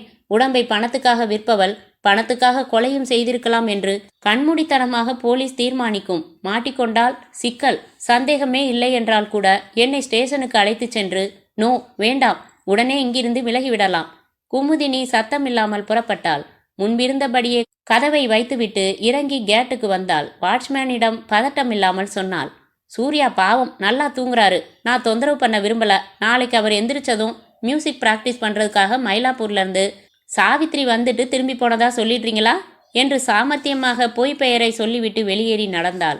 அவள் போய் கொஞ்ச நேரத்தில் முத்துசாமிக்கு சந்தேகம் பெரிதாகியது. வர சொல்லிவிட்டு இந்த நேரத்தில் என்ன தூக்கம்? இவள் எப்படி தூங்குவதை பார்த்தால் கதவை திறந்து வைத்து கொண்டா தூங்குவார்கள்? முத்துசாமி விடுவிடுவென்று படிகள் ஏறி 14வது பிளாட்டுக்கு வந்து சேர்ந்து. அத்தியாயம் 12. கல்யாண்குமார் அந்த டெலிஃபோன் பூத்துக்குள் நுழைந்தான். கதவை மூடிக்கொண்டான். டைரக்டரி என்கொயரியை அழைத்தான். எக்ஸ்கியூஸ் மீ சார், கல்யாணி டிராவல்ஸோட ஆஃபீஸ் எக்மோரில் கென்னட் லேனில் இருக்குது. அதோட நம்பர் தெரியணும் ப்ளீஸ். Wait a minute. சில வினாடிகளிலேயே எண் சொல்லப்பட்டது. குறித்து கொண்டான். தேங்க்ஸ். இன்னொரு ஹெல்ப் சார். ஒரு டெலிஃபோன் நம்பர் சொல்றேன். குமுதினிங்கிற பேர்ல இந்த ஃபோன் இருக்கு. எனக்கு முழு விலாசம் தெரியணும் என்றான். சற்று நேரத்தில் கிண்டி விலாசம் தெரிவிக்கப்பட்டது. நன்றி சொல்லி போனை வைத்துவிட்டு சென்னை கல்யாணி டிராவல்ஸை ₹1 போட்டு அழைத்தான். S, Kalyani travels. சார், இன்னைக்கு ராத்திரி 9 மணிக்கு திருச்சியில் புறப்படுற உங்கள் லக்ஸரி கோச் காலையில் எத்தனை மணிக்கு மெட்ராஸ் வந்து சேரும்? 4:30 மணிக்கு சார். தேங்க்யூ. அது செங்கல்பட்டுக்கு எத்தனை மணிக்கு வரும்னு சொல்ல முடியுமா? அங்கே ஒருத்தரை ரிசீவ் பண்ணணும். 2:30 2:45க்கு வரும் சார். தேங்க்யூ சார் என்று போனை வைத்தான். மணி பார்த்தான். 8:30 ஆகியிருந்தது. குறித்து கொண்ட குமுதினியின் விலாசத்தை பார்த்தான். கை தட்டி ஒரு ஆட்டோவை அழைத்தான். கிண்டி வந்து அந்த தெருவின் முனையிலேயே இறங்கிக் கொண்டு நடந்தான். குமுதினியின் வீட்டை கண்டுபிடித்து விட்டான். அதை தாண்டி ஒரு குப்பை தொட்டி அருகில் ஒரு சின்ன பையன் ஒரு பன் தின்று கொண்டு உட்கார்ந்திருந்தான். பிச்சைக்கார பொடியன் என்பது பார்வையிலேயே தெரிந்தது. டேய் என்று அவன் தோளில் தட்டி முகத்திற்கு நேராக ஒரு ₹50 நோட்டை நீட்டினான். அவன் விழிவிரிய பார்த்து, எனக்கா இது என்றான். நான் சொல்றத செஞ்சா உனக்கு தான். இதோ இந்த வீட்டு பெல்ல அடி. ஒரு அம்மா கதவு திறப்பாங்க. நான் கொடுக்கறத அவங்க கிட்ட கொடுக்கணும். குமுதினி அக்கா இதை உங்ககிட்ட கொடுக்க சொன்னாங்க, பத்திரமா எடுத்து வைக்க சொன்னாங்க அப்படின்னு சொல்லிட்டு ஓடியே வந்துடணும். அப்புறமா நீ இந்த ஏரியாவிலேயே இருக்கக்கூடாது. சரியா? செஞ்சா இந்த ₹50 உனக்கு தான். இவ்வளவுதானா? செய்கிறேன், கொடு வாத்தியாரே என்று தன் கிழிந்த டவுசரை தட்டி கொண்டு எழுந்தான் பொடியன். சூர்யாவின் செயின், வாட்ச், மோதிரம், மணி பர்ஸ் இவற்றை ஒரு காகிதத்தில் பொட்டலமாக கட்டியிருந்ததை அவனிடம் கொடுத்தான் கல்யாண்குமார். பையன் ஓடினான். பெல் அடித்தான். கதவு திறந்து முகம் சுளித்தாள் குமுதினியின் அம்மா. பொட்டலம் கொடுத்தான். சொல்லச் சொன்னதை ஒப்புவித்தான். அவள் பிரித்து பார்க்கும் முன்பாக ஓடி வந்து விட்டான். ₹50 பெற்றுக்கொண்டு சிட்டாக பறந்து விட்டான். கல்யாண்குமார் நைஸாக நழுவினான். அந்த அம்மாள் பொட்டலம் பிரித்து பார்த்துவிட்டு பெரிதாக திடுக்கிடவில்லை. ஆனால் குழப்பமுற்றாள். வெளியே வந்து அந்த பையனை சாலையில் தேடி பார்த்துவிட்டு வீட்டுக்குள் சென்று இரும்பு பீரோவில் வைத்தாள். கல்யாண்குமார் கிண்டியில் வெளியூர் செல்லும் பஸ்கள் நிற்கும் பஸ் ஸ்டாப் வந்து நின்று காத்திருந்து அரை மணி நேரத்தில் செங்கல்பட்டு செல்லும் பஸ் ஒன்றில் ஏறி அமர்ந்து கொண்டான். பஸ் ஓடத் துவங்கியதும் பாலித்தீன் கவரில் இருந்து ஈர சோப்பை எடுத்து ஜன்னல் வழியாக வீசினான். பழைய துணியை வீசினான். ஈரத்துண்டை மட்டும் தனக்கு முன்னால் இருக்கும் சீட்டின் கம்பியில் நுழைத்து போட்டு உலர வைக்க துவங்கினான். பஸ் வேகமாக சென்று கொண்டிருந்தது. இன்ஸ்பெக்டர் தினகரன் ஜீப்பில் இருந்து இறங்கி சரிந்த உள்ளன் மஃப்ளரை கழுத்தை சுற்றி போட்டுக்கொண்டார். அந்த அபார்ட்மெண்ட்ஸ் இப்போது தூக்க கலக்கத்திலிருந்து விழித்திருந்தது. முடிச்சாக நிறைய பேர் நின்றார்கள். ஃபோன் செஞ்ச வாட்ச்மேன் முத்துசாமி யாரு? நான் தான் சார் என்றான் முத்துசாமி. எங்க வழிகாமி என்றார் தினகரன். தினகரன் கூடவே சப் இன்ஸ்பெக்டர் உதயகுமார் பின் தொடர்ந்தார். சூர்யாவின் பிளாட்ஸ் உள்ளே வந்தார்கள். கதவோரமாக கிடக்கும் செய்தித்தாள்களையும் தபால்களையும் கவனித்தார். உயிரற்ற சூர்யாவை கிட்டே வந்து பார்த்தார். நெஞ்சில் கை வைத்து பார்த்தார். கசங்கின மெத்தை விரிப்பையும் தலையணையையும் கவனித்தார். யார் இந்த ஆளு? முத்துசாமி பாடம் போல ஒப்பித்தான். சார், இவர் பேர் சூர்யா. இந்த பிளாட் மதுரையில் இருக்கிற ஒரு வக்கீலோடது. அவர் மருமகன் கல்யாண்குமார் மட்டும் இங்கே தங்கி இருந்தாரு. ஒரு ஆஃபீஸில் வேலை பார்க்குறாரு. ஆஃபீஸ் வேலையை அவர் திருச்சி போயிருக்காரு. 2 நாளாச்சு. நாளை காலையில் வரதா சொன்னார். இவர் டாக்டர் அம்மா புள்ள. வசதி. 2 பேருமா சேர்ந்து சூரிய கல்யாண் ஆர்கெஸ்ட்ரான்னு இசைக்குழு நடத்துகிறாங்க. 2 பேர்கிட்டையும் பிளாட் சாவி இருக்கும். கல்யாண் சார் இல்லாதப்ப கூட உரிமையோட சூர்யா சார் வந்து போவார். இது இங்கே இருக்கிற எல்லாருக்கும் தெரியும். ரைட். இன்னைக்கு இவர் எப்போ இங்கே வந்தார்? 7:30 7:45 இருக்கும். வந்தார். கொஞ்சம் போதையில் இருந்தார். மியூசிக் ரிஹர்சல் பண்ண ஒரு பொண்ணை வர சொல்லியிருக்கேன். கொஞ்சம் நேரத்தில் வரும். வந்தால் என்கிட்ட அனுப்புன்னு சொல்லிட்டு போனார். அதே மாதிரி அரை மணி நேரம் கழித்து ஒரு பொண்ணு ஆட்டோவில் வந்துச்சு. விசாரித்தேன். மியூசிக் ரிஹர்சலுக்கு சூர்யா வர சொன்னார்னு சொல்லிச்சு. அனுப்பி வச்சேன். 5 நிமிஷத்தில் இறங்கி வந்துருச்சு. சூர்யா சார் தூங்குறாரு, தொந்தரவு பண்ண வேணாம்னு வந்துட்டேன். மயிலாப்பூர்லேருந்து சாவித்திரி வந்துட்டு போனதா சொல்லுங்கன்னு சொல்லிட்டு போயிட்டா. எனக்கு சந்தேகமாக இருந்துச்சு. வந்து பார்த்தா செத்து கிடக்குறாரு. கையில் வாட்ச் இல்லை, கழுத்தில் செயின் இல்லை. பாருங்க, மோதிரத்தை கூட கழட்டிக்கிட்டு போயிருக்கா. ஷூ, அவ தான் கழட்டினான்னு நீ பாத்தியா? வேற யாரு? அவளே தான். வர்றப்ப சூர்யா செயின் எல்லாம் போட்டிருந்தாரா? பாத்தியா? எப்பவும் போட்டிருப்பார் சார். அவர் வந்தப்ப டைம் கேட்டுக்கிட்டேன். என் வாட்செல்லாம் சரி பண்ணிக்கிட்டேன் சார். மோதிரம், வாட்ச் எல்லாம் போட்டிருந்தார் சார். அந்த பொண்ணை இதுக்கு முன்னாடி பார்த்துருக்கியா? இல்லை. அவள் எந்த ஆட்டோவில் வந்து இறங்கினா கவனிச்சியா? இல்லை. அவளை மறுபடி பார்த்தா அடையாளம் தெரியுமா? நிச்சயமா. தினகரன் அந்த வீட்டை சுற்றி வந்தார். சூர்யாவின் சட்டை பாக்கெட்டில் கைவிட்டார். சில விசிட்டிங் கார்டுகள் இருந்தன. எல்லாம் சூர்யா என்று பெயர் போட்ட அவனுடைய சொந்த விசிட்டிங் கார்டுகள். அதில் கார்டுகளை திருப்பி பார்க்க ஒன்றின் பின்புறம் குமுதினி என்று எழுதி டெலிஃபோன் நம்பர் எழுதப்பட்டிருந்தது. வந்தவ என்ன பேர் சொன்னா? சாவித்ரி. வந்தவ என்ன கலர் புடவை கட்டியிருந்தா? எப்படி இருந்தா? கொஞ்சம் விபரமா சொல்லு. முத்துசாமி சொல்ல சொல்ல உதயகுமார் குறிப்பு நோட்டில் எழுதி கொண்டார். உதயகுமார், இந்த ஃபோனை உபயோகிக்க வேணாம். வேற ஃபோனில் இந்த குமுதினியோட அட்ரஸ் விசாரிச்சுக்கோங்க. இந்த வாட்ச்மேன் முத்துசாமியையும் கூப்பிட்டுக்கிட்டு நேராக அவள் வீட்டுக்கு போங்க. இங்கே வந்தவ அவளா இருந்தா பிடரியை பிடிச்சி இங்கே தள்ளிக்கிட்டு வாங்க. மற்றதை நான் பேசிக்கிறேன் என்றார் தினகரன். சப் இன்ஸ்பெக்டர் உதயகுமார் புறப்பட்டார் துடிப்பாக. அத்தியாயம் 13. இன்ஸ்பெக்டர் தினகரன் பக்கத்து வீட்டுக்காரர் எதிர் வீட்டுக்காரரை எல்லாம் விசாரித்தார். யாரும் அலறல் சத்தம் கேட்டதாக சொல்லவில்லை. கல்யாண்குமார், சூர்யா 2 பேரும் நல்ல நண்பர்கள் என்று சர்டிபிகேட் கொடுத்தார்கள். ஆனா கல்யாண்குமார் கொஞ்ச நாளா ரொம்ப டல்லா இருக்காரு சார். காரணம் கேட்டா சொல்றதில்ல, மழுப்பிடுவாரு என்றார் எதிர் வீட்டு வேலன். தினகரன் மரணத்திற்கான காரணத்தை புரிந்து கொண்டார். தலையணையில் முகம் பொத்தி மூச்சு திணறல் ஏற்படுத்தி கொலை செய்யப்பட்டிருக்கிறான் இந்த சூர்யா. யார் அந்த பெண் சாவித்ரி?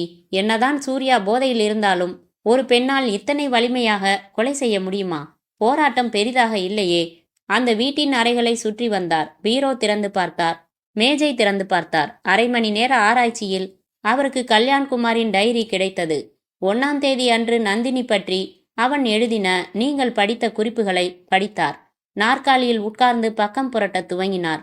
கல்யாண்குமாரின் கவித்துவமான வார்த்தைகளில் அந்த காதல் மெல்ல மெல்ல வளர்ந்தது. கல்யாண்குமார் தன் காதலை சூர்யாவிடம் சொன்னதையும் நீயாக வெளிப்படுத்தாதே என்று அவன் ஆலோசனை சொன்னதையும் குறிப்பிட்டிருந்தான். புரட்டினார். நந்தினியை முந்திக்கொண்டு காதலை வெளிப்படுத்தியதையும் அந்த சந்தோஷ செய்தியை இனிப்போடு முதலில் சூர்யாவிடம் தெரிவித்ததையும் கல்யாண்குமார் எழுதி வைத்திருந்தான். புரட்டினார். அடுத்தடுத்த பக்கங்களில் அந்த காதல் சூடாக சுவையாக வளர்ந்து கொண்டிருந்தது. திடீரென்று ஒரு தேதியில், சில தினங்களாக நந்தினி என்னிடம் முகம் கொடுத்து பேசவில்லை. அவள் வீட்டிற்கு சென்று காரணம் கேட்டபோது வெறுக்கிறேன் என்றாள். வெளியே போகச் சொன்னால். விபரமாக சூர்யாவிடம் கேட்டுக்கொள்ள சொன்னாள். நொறுங்கி போனேன். சூர்யாவை கேட்டபோது சொன்னான், எவ்வளோ ஒருத்தி தன் பெயரை கூட சொல்லிக்கொள்ளாமல் நந்தினியை சந்தித்தாளாம். நான் அவளை காதலித்து கர்ப்பமாக்கி விட்டதாக சொன்னாலாம். சத்தியம் செய்து சொன்னாலாம். அதை நந்தினி நம்பிவிட்டாளாம். சூர்யாவிடம் வந்து கேட்டாளாம். இது பொய் என்று இவன் எவ்வளவோ எடுத்து சொல்லியும் கேட்கவில்லையாம். சூர்யா என்ன சொல்கிறான் என்றால், நந்தினி தன் அப்பா பார்த்த டெல்லி மாப்பிள்ளையை கல்யாணம் செய்து கொள்வதற்காகவும் என்னை கழற்றி விடுவதற்காகவும் இப்படி பழியை என்மேல் போட்டு நாடகமாடுகிறாள் என்கிறான். எனக்கு எதுவும் புரியவில்லை. ஒன்று மட்டும் புரிகிறது.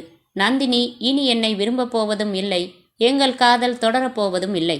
நந்தினி பொய் சொல்கிறாள் என்று என்னால் நம்ப முடியவில்லை. எங்கள் காதலை பிரிக்க யாரோ திட்டமிட்டு சதி செய்திருக்கிறார்கள்.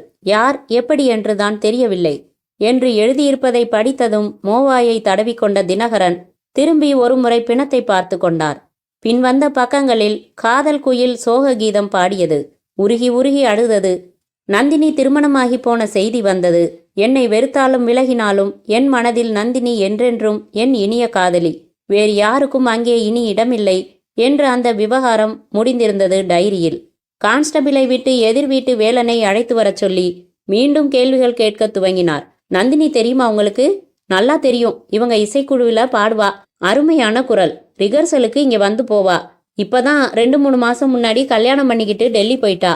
அந்த பொண்ணு இங்கே தங்கியிருக்கிற கல்யாண்குமார லவ் பண்ணியிருக்கா. இது உங்களுக்கு தெரியுமா? ஐயோ, அதெல்லாம் எனக்கு தெரியாது சார். அந்த நந்தினி அட்ரஸ் தெரியுமா? டெல்லி அட்ரஸ் தெரியாது. இங்கே மெட்ராஸில் அவள் அப்பா இருக்காரு. அவர் வீட்டு அட்ரஸ் தான் தெரியும். அதுவும் என் ஒய்ஃபுக்கு தான் தெரியும். எழுதி வாங்கிட்டு வாங்க என்றார் தினகரன். 11 மணிக்கு செங்கல்பட்டில் பஸ்ஸில் இருந்து இறங்கினான் கல்யாண்குமார். பஸ் ஸ்டாண்டில் 2-3 பேரை விசாரித்தான். மெட்ராஸுக்கு திருச்சியிலிருந்து போகிற பஸ் எல்லாம் எந்த இடத்துல நிறுத்தி இறக்கி விடுவாங்க? மெயின் ரோட்டில் இடம் சொன்னார்கள். அந்த இடத்திற்கு பக்கத்தில் ஒரு டீ கடை இருந்தது. விசாலமான தோசைக்கல்லில் 5 தோசைகள் ஊற்றி கொண்டிருந்தான் சரக்கு மாஸ்டர். கல்யாணி டிராவல்ஸ் கோச் எல்லாம் கூட இங்கேதான் நிற்குமா என்று உறுதியாக கேட்டுக்கொண்ட கல்யாண்குமார் பக்கத்தில் ஒரு சினிமா தியேட்டர் தெரிய நடந்து சென்றான். பழைய சிவாஜி படம். கவுண்டரை மூடிக்கொண்டிருந்தார்கள். டிக்கெட் கேட்டான். படம் போட்டு அரை மணி நேரமாச்சு என்றான் கவுண்டர் ஆசாமி. பரவாயில்ல, எத்தனை மணிக்கு விடும்? 1 மணிக்கெல்லாம் விட்டுடுவோம். டிக்கெட் வாங்கி கொண்டு உள்ளே போய் உட்கார்ந்து கொண்டான் கல்யாண்குமார். 2:30 மணிக்கு தான் அந்த லக்ஸரி கோச் வரும். அதுவரை மூட்டை பூச்சி கடித்தாலும் இதுதான் பாதுகாப்பான இடம். படம் பார்க்க துவங்கினான் அவன். அத்தியாயம் 14. சப் இன்ஸ்பெக்டர் உதயகுமார், குமுதினி, அவள் அம்மா 2 பேரையும் இழுத்துக்கொண்டு இன்ஸ்பெக்டர் தினகரனிடம் வந்து விட்டார். சார், வாட்ச்மேன் சந்தேகமே இல்லாம சொன்னான். இவ தான் இங்க வந்துட்டு போனவ. வீட்ல சோதனை போட்டா கிடைக்குது எல்லாம். இதோ பாருங்க, செயின், வாட்ச், மோதிரம். கேட்டா அம்மாக்காரி ஒரு பிச்சைக்கார பையன் கொண்டு வந்து கொடுத்தான்னு கதை விடுறா. என்ன தொழிலுன்னு கேளுங்க, கால்கலாம் இங்கிலீஷ்ல சொல்றா. நடுக்கத்துடன் நின்று கொண்டிருந்த குமுதினியையும் அவள் அம்மாவையும் நிதானமாக பார்த்தார் தினகரன். குமுதினி லொடக்கென்று அவர் கால்களில் விழுந்தாள். சார், எனக்கு அதான் தொழில். சத்தியமா நான் திருடவும் இல்லை, கொலை செய்யவும் இல்லை. ஒரே குழப்பமா நடந்திருக்கு. எனக்கு எதுவும் புரியல. எந்திரி, என்ன நடந்துச்சுன்னு சொல்லு, நிதானமா சொல்லு. சார், சூர்யா என்னோட ரெகுலர் கஸ்டமர். இன்னைக்கு 7:30 மணி இருக்கும். ஃபோன் செஞ்சாரு. இந்த அட்ரஸ் சொன்னாரு. ஃப்ரெண்டு ஊர்ல இல்ல, வான்னு சொன்னாரு. சரின்னு ஆட்டோ பிடிச்சு வந்தேன். வாட்ச்மேன் கிட்ட மியூசிக் ரிஹர்சல்னு பொய் சொல்ல சொன்னாரு. அதே மாதிரி சொல்லிட்டு இங்க வந்து பார்த்தா செத்து கிடக்குறாரு. உடம்புல நகைகள் இல்ல. பழி என் மேல விழுந்துடுமேன்னு பயந்து போய் வேற பேரை வாட்ச்மேன் கிட்ட சொல்லிட்டு வீட்டுக்கு புறப்பட்டு போனா, நான் கொடுத்து பத்திரமா வைக்க சொன்னதா ஒரு பிச்சைக்கார பையன் கொடுத்துட்டு போன பொட்டலத்தை அம்மா கொடுத்தா. பிரிச்சு பார்த்தா அதுல இவரோட செயின், மோதிரமெல்லாம் இருந்துச்சு. எனக்கு எதுவும் புரியாம முழிச்சுக்கிட்டு இருக்கிறப்ப சப் இன்ஸ்பெக்டர் வந்துட்டாரு. சத்தியமா நான் சொல்றதெல்லாம் உண்மை சார். ஆயிரக்கணக்கில் பணம் கொடுக்குற என் கஸ்டமரை திருப்தி பண்றதா என் தொழிலை ஒழிய திருடுறது இல்லை சார். நாசுக்காக அழ துவங்கினாள் குமுதினி. இதுக்கு முன்னாடி இதே வீட்டுக்கு நீ வந்திருக்கியா? இல்லை சார். இந்த வீட்டில் இருக்கிற கல்யாண்குமாரை உனக்கு தெரியுமா? பார்த்ததில்ல சார். ஆனா என்று தயங்கினாள். சொல்லு, ஆனா? அவரோட காதலை பிரிக்கிறதுக்காக 1000 ரூபாய் கொடுத்து நந்தினிங்கிற பொண்ணுகிட்ட ஒரு நாடகமாட சொல்லியிருக்காரு சூர்யா. தினகரனுக்கு விழிகள் விரிந்தன. விவரமா சொல்லு, விரிவாக சொன்னாள் குமுதினி. ஆக சூர்யாதான் கல்யாண்குமாரின் காதலை பிரித்த சதிகாரன். இந்த விஷயம் தெரிய வந்தால் கல்யாண்குமார் என்ன செய்வான்? சூர்யாவை கொலை செய்தாலும் ஆச்சரியப்பட முடியாது. நடந்திருப்பது கொலை. செய்திருப்பது ஏன் கல்யாண்குமாராக இருக்கக்கூடாது? அவன் திருச்சி போயிருப்பதாக எல்லோரும் சொல்கிறார்கள். நாளைதான் வருவான் என்கிறார்கள். முன்கூட்டி இன்றே கூட அவன் வந்திருக்கலாம். குமுதினி, இன்னைக்கு இங்கே வர சொல்லி சூர்யா ஃபோனில் பேசினப்போ கல்யாண்குமார் பற்றி பேச்சு வந்துதா? ஆமாம் சார். நடுவில் நான் பெங்களூர் போயிட்டேன்.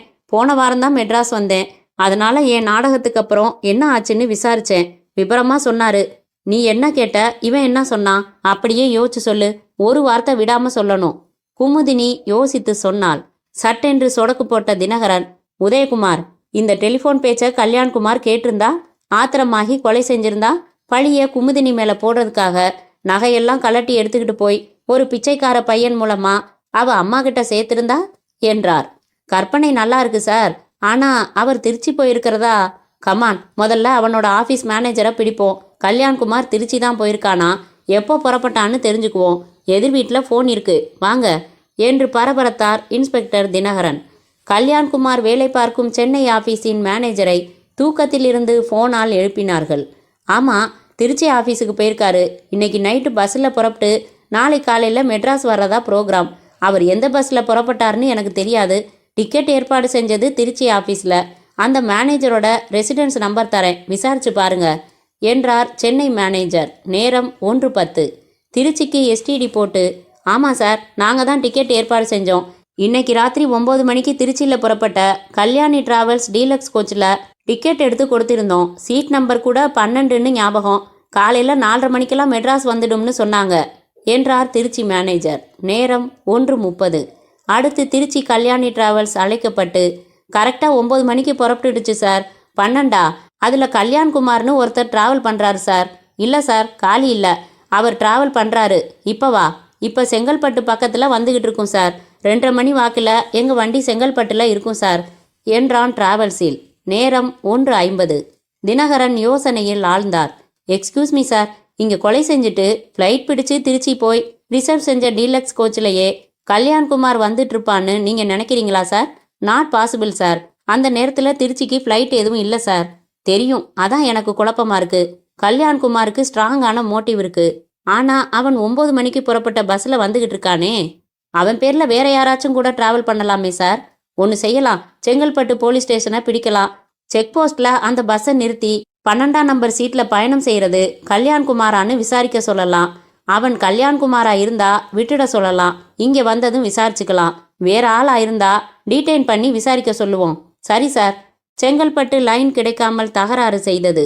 ஒரு வழியாக கிடைத்து அங்கிருந்த சப் இன்ஸ்பெக்டர் ராமநாதனிடம் விபரம் முழுக்க சொல்லி கல்யாண்குமாரின் அடையாளங்களும் சொல்லி முடிக்கப்பட்ட போது மணி இரவு 2:20. அத்தியாயம் 15. கல்யாணி டிராவல்ஸின் திருச்சியில் 9 மணிக்கு புறப்பட்ட அந்த லக்ஸரி டீலக்ஸ் கோச் 2:30 மணிக்கு செங்கல்பட்டில் நின்றது. என்ஜின் அணையவில்லை. கல்யாண்குமாரிடம் டிக்கெட் வாங்கி பயணம் செய்த அந்த கண்ணாடி அணிந்த இளைஞனை இறக்கிவிட்டது. நொடியில் சீறிக்கொண்டு புறப்பட்டு சென்றது. கல்யாண்குமார் தயாராக எதிரில் வேண்டுமென்றே அவன் பார்வையில் படுகிறபடி நின்று கொண்டிருந்தான். இவனை பார்த்துவிட்டு அவன், அட என்ன சார் நீங்க இங்கே நிற்கிறீங்க என்றான். ஓ நீங்களா? நீங்க என்கிட்ட டிக்கெட் வாங்கினப்ப செங்கல்பட்டில் இறங்கணும்னு சொன்னதும் எனக்கு இங்கே செங்கல்பட்டில் ஒரு ஃப்ரெண்டு இருக்கிற ஞாபகம் வந்துச்சு. ஈவினிங் வந்து அவனை பார்த்தேன், சேர்ந்து சுற்றினோம். செகண்ட் ஷோ போயிட்டு என்னை பஸ் ஸ்டாண்டில் விட்டுட்டு அவன் போயிட்டான். நான் மெட்ராஸ் போகிற பஸ்ஸுக்காக வெயிட் பண்ணுறேன். வாங்களே ஒரு டீ சாப்பிடலாம். இருவரும் நடந்து டீ கடை வந்தார்கள். பயணம் நல்லா இருந்துச்சா? எனக்கு பக்கத்து சீட்டில் ஒரு தமிழ் வாத்தியார் இலக்கியம் அது இதுன்னு அறுத்து தள்ளிட்டாரு. மெட்ராஸில் பிரசிடென்சி காலேஜில் வேலை பார்க்குறாராம். கலித்தொகை வெண்பா சீர்னு என்னை போட்டு தள்ளிட்டாரு. நான் கொஞ்ச நேரம் கொட்டிட்டு தூங்கிட்டேன். எக்ஸ்கியூஸ் மீ, நீங்கள் தப்பாக நினைக்கலன்னா ஒரு சின்ன உதவி செய்ய முடியுமா என்றான் கல்யாண்குமார். சொல்லுங்க சார், நேற்று டிக்கெட் கொடுத்து உதவினவராச்சே. ஒன்றுமில்ல, அந்த டிக்கெட்டை கொடுக்க முடியுமா? என் கம்பெனியில் செலவு கணக்கில் காட்டி கிளைம் பண்ணிக்குவேன். திருவள்ளுவர் டிக்கெட்டை விட லக்ஸரி கோச் சார்ஜ் அதிகமாச்சே என்ற அசடு வழிந்தான் கல்யாண்குமார். இவ்வளவுதானா? டிக்கெட்டை வச்சுக்கிட்டு நான் என்ன செய்ய போகிறேன்? இந்தாங்க, நீங்களாவது யூஸ் பண்ணுங்க. பாக்கெட்டில் இருந்து அவன் எடுத்து கொடுத்த டிக்கெட்டை வாங்கி பாக்கெட்டில் வைத்து கொண்டான். டீ குடித்த பின் கை குலுக்கி இருவரும் பிரிந்தார்கள். கல்யாண்குமார் செங்கல்பட்டு போலீஸ் ஸ்டேஷனுக்கு வழி விசாரித்து கொண்டு நடக்க துவங்கிய போது சப் இன்ஸ்பெக்டர் ராமநாதன் ஜீப்பில் வந்து அந்த டீ கடை முன்பாக பிரேக் அடித்து, கல்யாணி டிராவல்ஸோட திருச்சி பஸ் வந்துடுச்சா என்றார். இப்போதான் சார் 2 நிமிஷம் ஆச்சு வந்துட்டு போய் என்று டீ கடைக்காரன் சொன்னதும் போலீஸ் ஜீப் சென்னை செல்லும் திசையில் சீறி பாய்ந்தது. செங்கல்பட்டு போலீஸ் ஸ்டேஷனுக்கு நிதானமாக வந்து சேர்ந்த கல்யாண்குமார் சென்ட்ரி கான்ஸ்டபிளிடம், இங்கே ஜோசப்னு கான்ஸ்டபிள் இருக்காரா என்றான். உள்ளே இருக்காரு. நீங்கள்? அவன் என்னோட கிளாஸ்மேட் என்ற கல்யாண்குமார் உள்ளே நுழைந்ததும், அட வாடா கல்யாண், என்ன இது அதிசயமா இருக்கு, உக்காரு என்று புன்னகையோடு வரவேற்றான் கான்ஸ்டபிள் ஜோசப். திருச்சிக்கு ஒரு வேலையாக போனேன், மெட்ராஸுக்கு திரும்பினேன். செங்கல்பட்டு ஸ்டேஷனில் நீ இருக்கிறது ஞாபகம் வந்துச்சு. இறங்கி பார்த்துட்டு போகலாம்னு இறங்கிட்டேன். எப்படி இருக்க? நல்ல வேலை, இன்னைக்கு உனக்கு நைட் டியூட்டியா? ஜோசப் அவனை யோசனையாக பார்த்தான். திருச்சியிலேருந்தா வர்றதா சொன்ன? ஆமாம். ஏன்? எதில் வந்த? பஸ்ஸில். எந்த பஸ்? கல்யாணி டிராவல்ஸோட டீலக்ஸ் கோச். திருச்சியில் 9 மணிக்கு புறப்பட்டுதா? ஆமாம். என்ன இவ்வளோ விபரமாக கேட்குற? கிழிஞ்சது போ. உன்னை தேடிக்கிட்டு தான் எங்கள் எஸ்ஐ ஜீப் எடுத்துக்கிட்டு பஸ்ஸை பிடிக்கிறேன்னு போனார். நீ பஸ்ஸில் இருந்து இறங்கினப்ப எங்கள் எஸ்ஐ வரலையா? இல்லையே, நான் மட்டும்தான் இறங்கினேன். உங்கள் எஸ்ஐ எதுக்காக என்னை தேடணும்? உனக்கு சூர்யான்னு யாராச்சும் ஃப்ரெண்டு இருக்கானா? நல்லா கேட்ட. அவனும் நானும் சேர்ந்து தானே இசைக்குழு நடத்திக்கிட்டு இருக்கோம். அந்த சூர்யாவை நேற்று ராத்திரி உன் ஃப்ளாட்டில் வச்சு யாரோ கொலை பண்ணியிருக்காங்கப்பா. மை காட், என்ன சொல்கிற நீ? அதிர்ச்சி காட்டினான். நிஜமாதான். இன்ஸ்பெக்டர் உன்னை விசாரிச்சிருக்காரு. நீ திருச்சி போய் இந்த பஸ்ஸில் திரும்புறதா விசாரிச்சு அது கரெக்டு தானான்னு செக் பண்ணுறதுக்காக எங்கள் ஸ்டேஷனுக்கு ஃபோன் செஞ்சு சொன்னார். நீயே வந்து நிற்கிற. வாசலில் ஜீப் வந்து நிற்க சப் இன்ஸ்பெக்டர் ராமநாதன் வேகமாக உள்ளே வந்தார். 2 நிமிஷத்தில் மிஸ் பண்ணிட்டேன். பஸ் வந்து நின்று அந்த 12ஆம் நம்பர் சீட்டில் வந்தவனை இறக்கி விட்டுட்டு போயிடுச்சு. நான் பஸ்ஸை துரத்தி மறித்து கேட்டா இறங்கி போயிட்டானேன்னு சொல்கிறான் கண்டக்டர் என்று படபடத்தார். இருங்க சார், அந்த பஸ்ஸிலேருந்து இறங்கினது இவர்தான். இவர் என் ஃப்ரெண்டு, கிளாஸ்மேட். நீங்கள் தேடிப்போன கல்யாண்குமார் இவர்தான் என்று அறிமுகப்படுத்தினான் constable Joseph. Sub inspector Ramanathan அவனை வியப்போடு பார்த்தார். நீங்கள் தான் கல்யாண்குமாரா? ஆமாம் சார். அதில் உங்களுக்கு என்ன சந்தேகம் என்று தன் விசிட்டிங் கார்டை எடுத்து காட்டினான். இதோ நான் டிராவல் பண்ணி வந்த பஸ் டிக்கெட் என்று காட்டினான். இதெல்லாம் எதுக்கு காட்டுறீங்க? ஜோசப்புக்கு தான் தெரியும்னு சொல்லிட்டாரே என்று சிரித்த ராமநாதன், உங்கள் ஃப்ரெண்டு கொலை செய்யப்பட்டதில் உங்களை சந்தேகப்பட்டிருப்பாங்க போலிருக்கு. இருங்க, முதல்ல தகவல் சொல்லிடலாம் என்று இன்ஸ்பெக்டர் தினகரன் தந்திருந்த எதிர் வீட்டு வேலன் ஃபோன் நம்பரை எஸ்டிடியில் பிடித்து தினகரனை தொடர்பு கொண்டார். என்னாச்சு என்றார் எதிர்முனையில் தினகரன். அதில் டிராவல் பண்ணினது மிஸ்டர் கல்யாண்குமார் தான். செங்கல்பட்டில் இறங்கி இங்கே ஸ்டேஷனில் வேலை பார்க்குற அவர் ஃப்ரெண்டு ஜோசப்பை பார்க்க இங்கே வந்துட்டாரு. பேசுகிறீங்களா அவர் கூட? ரிசீவரை வாங்கி குரல் அடைக்க பேசினான் கல்யாண்குமார். ஹலோ, நான் கல்யாண்குமார் பேசுகிறேன். என்ன சார் ஆச்சு சூர்யாவுக்கு? யார் சார் இந்த மாதிரி செஞ்சது? என்னால் நம்பவே முடியலை. நான் உடனே டாக்ஸி பிடிச்சு வரேன் சார். அவன் முகத்தை நான் பார்த்தாகணும் சார், பதறினான். இன்வெஸ்டிகேட் பண்ணிக்கிட்டு இருக்கோம். நீங்கள் சீக்கிரம் வந்துட்டா உதவியாக இருக்கும், வாங்க என்றார் தினகரன். சரி சார் என்று மறுபடி ரிசீவரை ராமநாதனிடம் கொடுக்க அவர் பேசிவிட்டு வைத்தார். எழுந்து கொண்டான் கல்யாண்குமார். உன்னோட தங்கிட்டு நாளைக்கு மத்தியானத்துக்கு மேலே புறப்பட்டு ஊருக்கு போகலாம்னு நினச்சி தான் இறங்கினேன் ஜோசப். ஆனால் இப்போ நான் உடனே புறப்பட்டாகணும். சாரி, புறப்படுறேன். ஒரு டாக்ஸி ஏற்பாடு செஞ்சு தர முடியுமா என்றான். அத்தியாயம் 16. விடிந்து கொண்டிருந்தது. மறுபடி கேட்குறேன். இவ்வளவு நேரம் நான் பொறுமையா மோட்டிவ் பின்னணி எல்லாம் விளக்கினேன். இப்போ சொல்லுங்க மிஸ்டர் கல்யாண்குமார், நான் ஏன் உங்களை சந்தேகப்படக்கூடாது என்றார் கூலாக இன்ஸ்பெக்டர் தினகரன். நானே சூர்யா இறந்து போன அதிர்ச்சியில் இருக்கேன். ஏன் சார் என்னை ரணப்படுத்துறீங்க? என் காதலை பிரிக்க சதி செஞ்சவன் சூர்யான்னு இப்போ நீங்கள் சொல்லி தான் தெரியுது. எனக்கு பிரமிப்பா இருக்கேயுடைய கோபம் வரல. அவன் எனக்கு எவ்வளவோ நல்லது செஞ்சிருக்கான். நான் ஏன் அவனை கொலை செய்யணும்? ரெண்டாவது, நானே இப்போதானே வந்து சேர்ந்தேன். நேற்று ராத்திரி கொலை நடந்தப்ப நான் திருச்சியில் இருந்தேன். 9 மணி பஸ்ஸில் புறப்பட்டு செங்கல்பட்டில் என் ஃப்ரெண்டை பார்க்க இறங்கினேன். அப்போ தான் ஸ்டேஷனில் விபரம் சொன்னாங்க. டிக்கெட்டை காமிச்சிட்டேன். இன்னும் நம்பலன்னா எப்படி? என்னோட பயணம் செஞ்சவர் பிரசிடென்சி காலேஜ் தமிழ் லெக்சரர். பேர் மறந்துட்டேன். அவர் இலக்கியம் பற்றி என்கிட்ட சொல்லிக்கிட்டே வந்தாரு. வேணும்னா கேட்டு பாருங்க என்றான் கல்யாண்குமார். பிரமாதமான செட்டப் கல்யாண்குமார். நாங்கள் குமுதினி அட்ரஸ் தெரிஞ்சுக்கிறதுக்காக டைரக்டரி என்கொயரி கூப்பிட்டு ஃபோன் நம்பர் கொடுத்து அட்ரஸ் கேட்டோம். அப்போ அந்த போர்டில் இருந்தவர் என்ன சொன்னார்னு தெரியுமா? என்ன சார், இன்னைக்கு எல்லாரும் இந்த நம்பருக்கு அட்ரஸ் விசாரிக்கிறீங்கன்னு கேட்டாரு. முதல்ல எங்களுக்கு புரியல. அப்புறம் முழிச்சுக்கிட்டு அவரை விசாரித்தோம். ஏற்கனவே ஒருத்தர் விசாரிச்சதா சொன்னாரு. அவரே எக்மோரில் இருக்கிற Kalyani travels office phone number விசாரிச்சதாகவும் சொன்னாரு. எக்மோர் டிராவல்ஸ் ஆஃபீஸில் நாங்கள் விசாரிச்சப்ப ஒருத்தர் 9 மணி டீலக்ஸ் கோச் செங்கல்பட்டுக்கு எத்தனை மணிக்கு வரும்னு விசாரிச்சதா சொன்னாங்க. அந்த ஒருத்தர் நீங்க இல்லைன்னு மறுக்க போறீங்களா? தன் பதட்டத்தை பெரிதும் முயன்று மறைத்து கொண்ட கல்யாண்குமார், யாரோ எதுவோ விசாரிச்சிருக்கலாம், அதில் என்ன எப்படி சார் சம்மந்தப்படுத்துறீங்க? நான் இப்போதான் வரேன் என்றான் அழுத்தமாக. அப்படியா, சரி, கதவுக்கு பக்கத்தில் அதோ கிடக்குதே 2-4 பேப்பர்கள், தபால்கள், அதை பாருங்க. நெருடல. நீங்க இல்லாதப்ப உங்க வீட்டுக்கு சாவி போட்டு உள்ள வந்த சூர்யாவுக்கு அதையெல்லாம் தரையிலிருந்து எடுத்து மேஜை மேலே வைக்கணும்னு ஏன் தோணல? சாதாரணமாக யாரும் செய்ய மாட்டாங்களா? அப்படியே கிடக்கட்டும்னு விட்டுடுவாங்களா என்றார் தினகரன். இதென்ன சார் கேள்வி? சூர்யா இங்கே வந்தப்ப குடிச்சிட்டு தள்ளாட்டத்தோட வந்ததா வாட்ச்மேன் சொல்றதா சொன்னீங்க. போதையில் இருக்கிறவனுக்கு இதை பொறுப்பாக செய்யணும்னு தோணுமா? அவன் கீழே கிடக்கிறத கவனிக்காமலேயே கூட ரூமுக்குள்ளே போயிருக்கலாம் என்றான் கல்யாண்குமார். Quite possible. 16ஆம் தேதி பேப்பரும் 17ஆம் தேதி பேப்பரும் நியூஸ் பேப்பர் போடுற பையன் செருகி விட்டபடியே யாராலையும் தொடப்படாமல் கிடக்குதுன்னு சொல்கிறீங்களா? ஆமாம், ஐ எம் சாரி சார், தொடப்பட்டிருக்கு சார். 17ஆம் தேதி தினத்தந்தியோட 16 பக்கம் தொழில் மலர் இலவசமாக கொடுக்கப்பட்டிருக்கு சார். கையில் எடுத்துட்டு உள்ளே வந்தவங்க மறுபடி வாசல்கிட்ட போட்டப்ப சின்ன தப்பு பண்ணிட்டாங்க. இப்போ எப்படி கிடக்கு தெரியுமா? 16ஆம் தேதி பேப்பர் மடிப்புக்குள்ள 17ஆம் தேதி பேப்பரோட வழங்கப்பட்ட தொழில் மலர் மடங்கி கிடக்கு. இது எப்படி சார் சாத்தியம்? 17ஆம் தேதி வெளிவந்த தொழில் மலரை உங்கள் வீட்டுக்கு மட்டும் பையன் 16ஆம் தேதி பேப்பருக்குள்ள வச்சு போட்டுட்டான்னு சொல்ல போறீங்களா? முகம் வெளுத்தான் கல்யாண்குமார். அது பற்றி எனக்கு தெரியாது சார். நான் இங்கே வரல, எந்த பேப்பரையும் எடுக்கல, அவ்வளவுதான் சொல்ல முடியும் என்று சற்றே பலவீனமாக சொன்னான். சார், குரல் கொடுத்தபடி உள்ளே நுழைந்தார் சப் இன்ஸ்பெக்டர் உதயகுமார். இந்த பிச்சைக்கார பையன்தான் சார் குமுதினி அம்மா கிட்ட பொட்டலம் கொடுத்தது என்று அந்த பையனை இழுத்து கொண்டு உள்ளே வந்தார். அந்த பொடியன் உள்ளே வந்ததுமே கல்யாண்குமாரை நோக்கி கை காட்டினான். இவர்தான் சார், இவர்தான் எனக்கு 50 ரூபா கொடுத்து அந்த வீட்டில் பொட்டலம் கொடுக்க சொன்னது. என்ன மிஸ்டர் கல்யாண்குமார், பையன் பொய் சொல்றானா? வெளவெளத்து போன கல்யாண்குமார் அமைதியாக நின்றான். அவன் சிரமப்பட்டு எழுப்பிய சீட்டுக்கட்டு மாளிகை தடதடவென்று அவன் கண் முன்னாலேயே சரிந்து கொண்டிருக்க, இனி தாக்கு பிடிக்க முடியாது என்பதை உணர்ந்து, நான் ஒத்துக்கிறேன் சார் என்றான் கல்யாண்குமார் தலை குனிந்து. முற்றும்.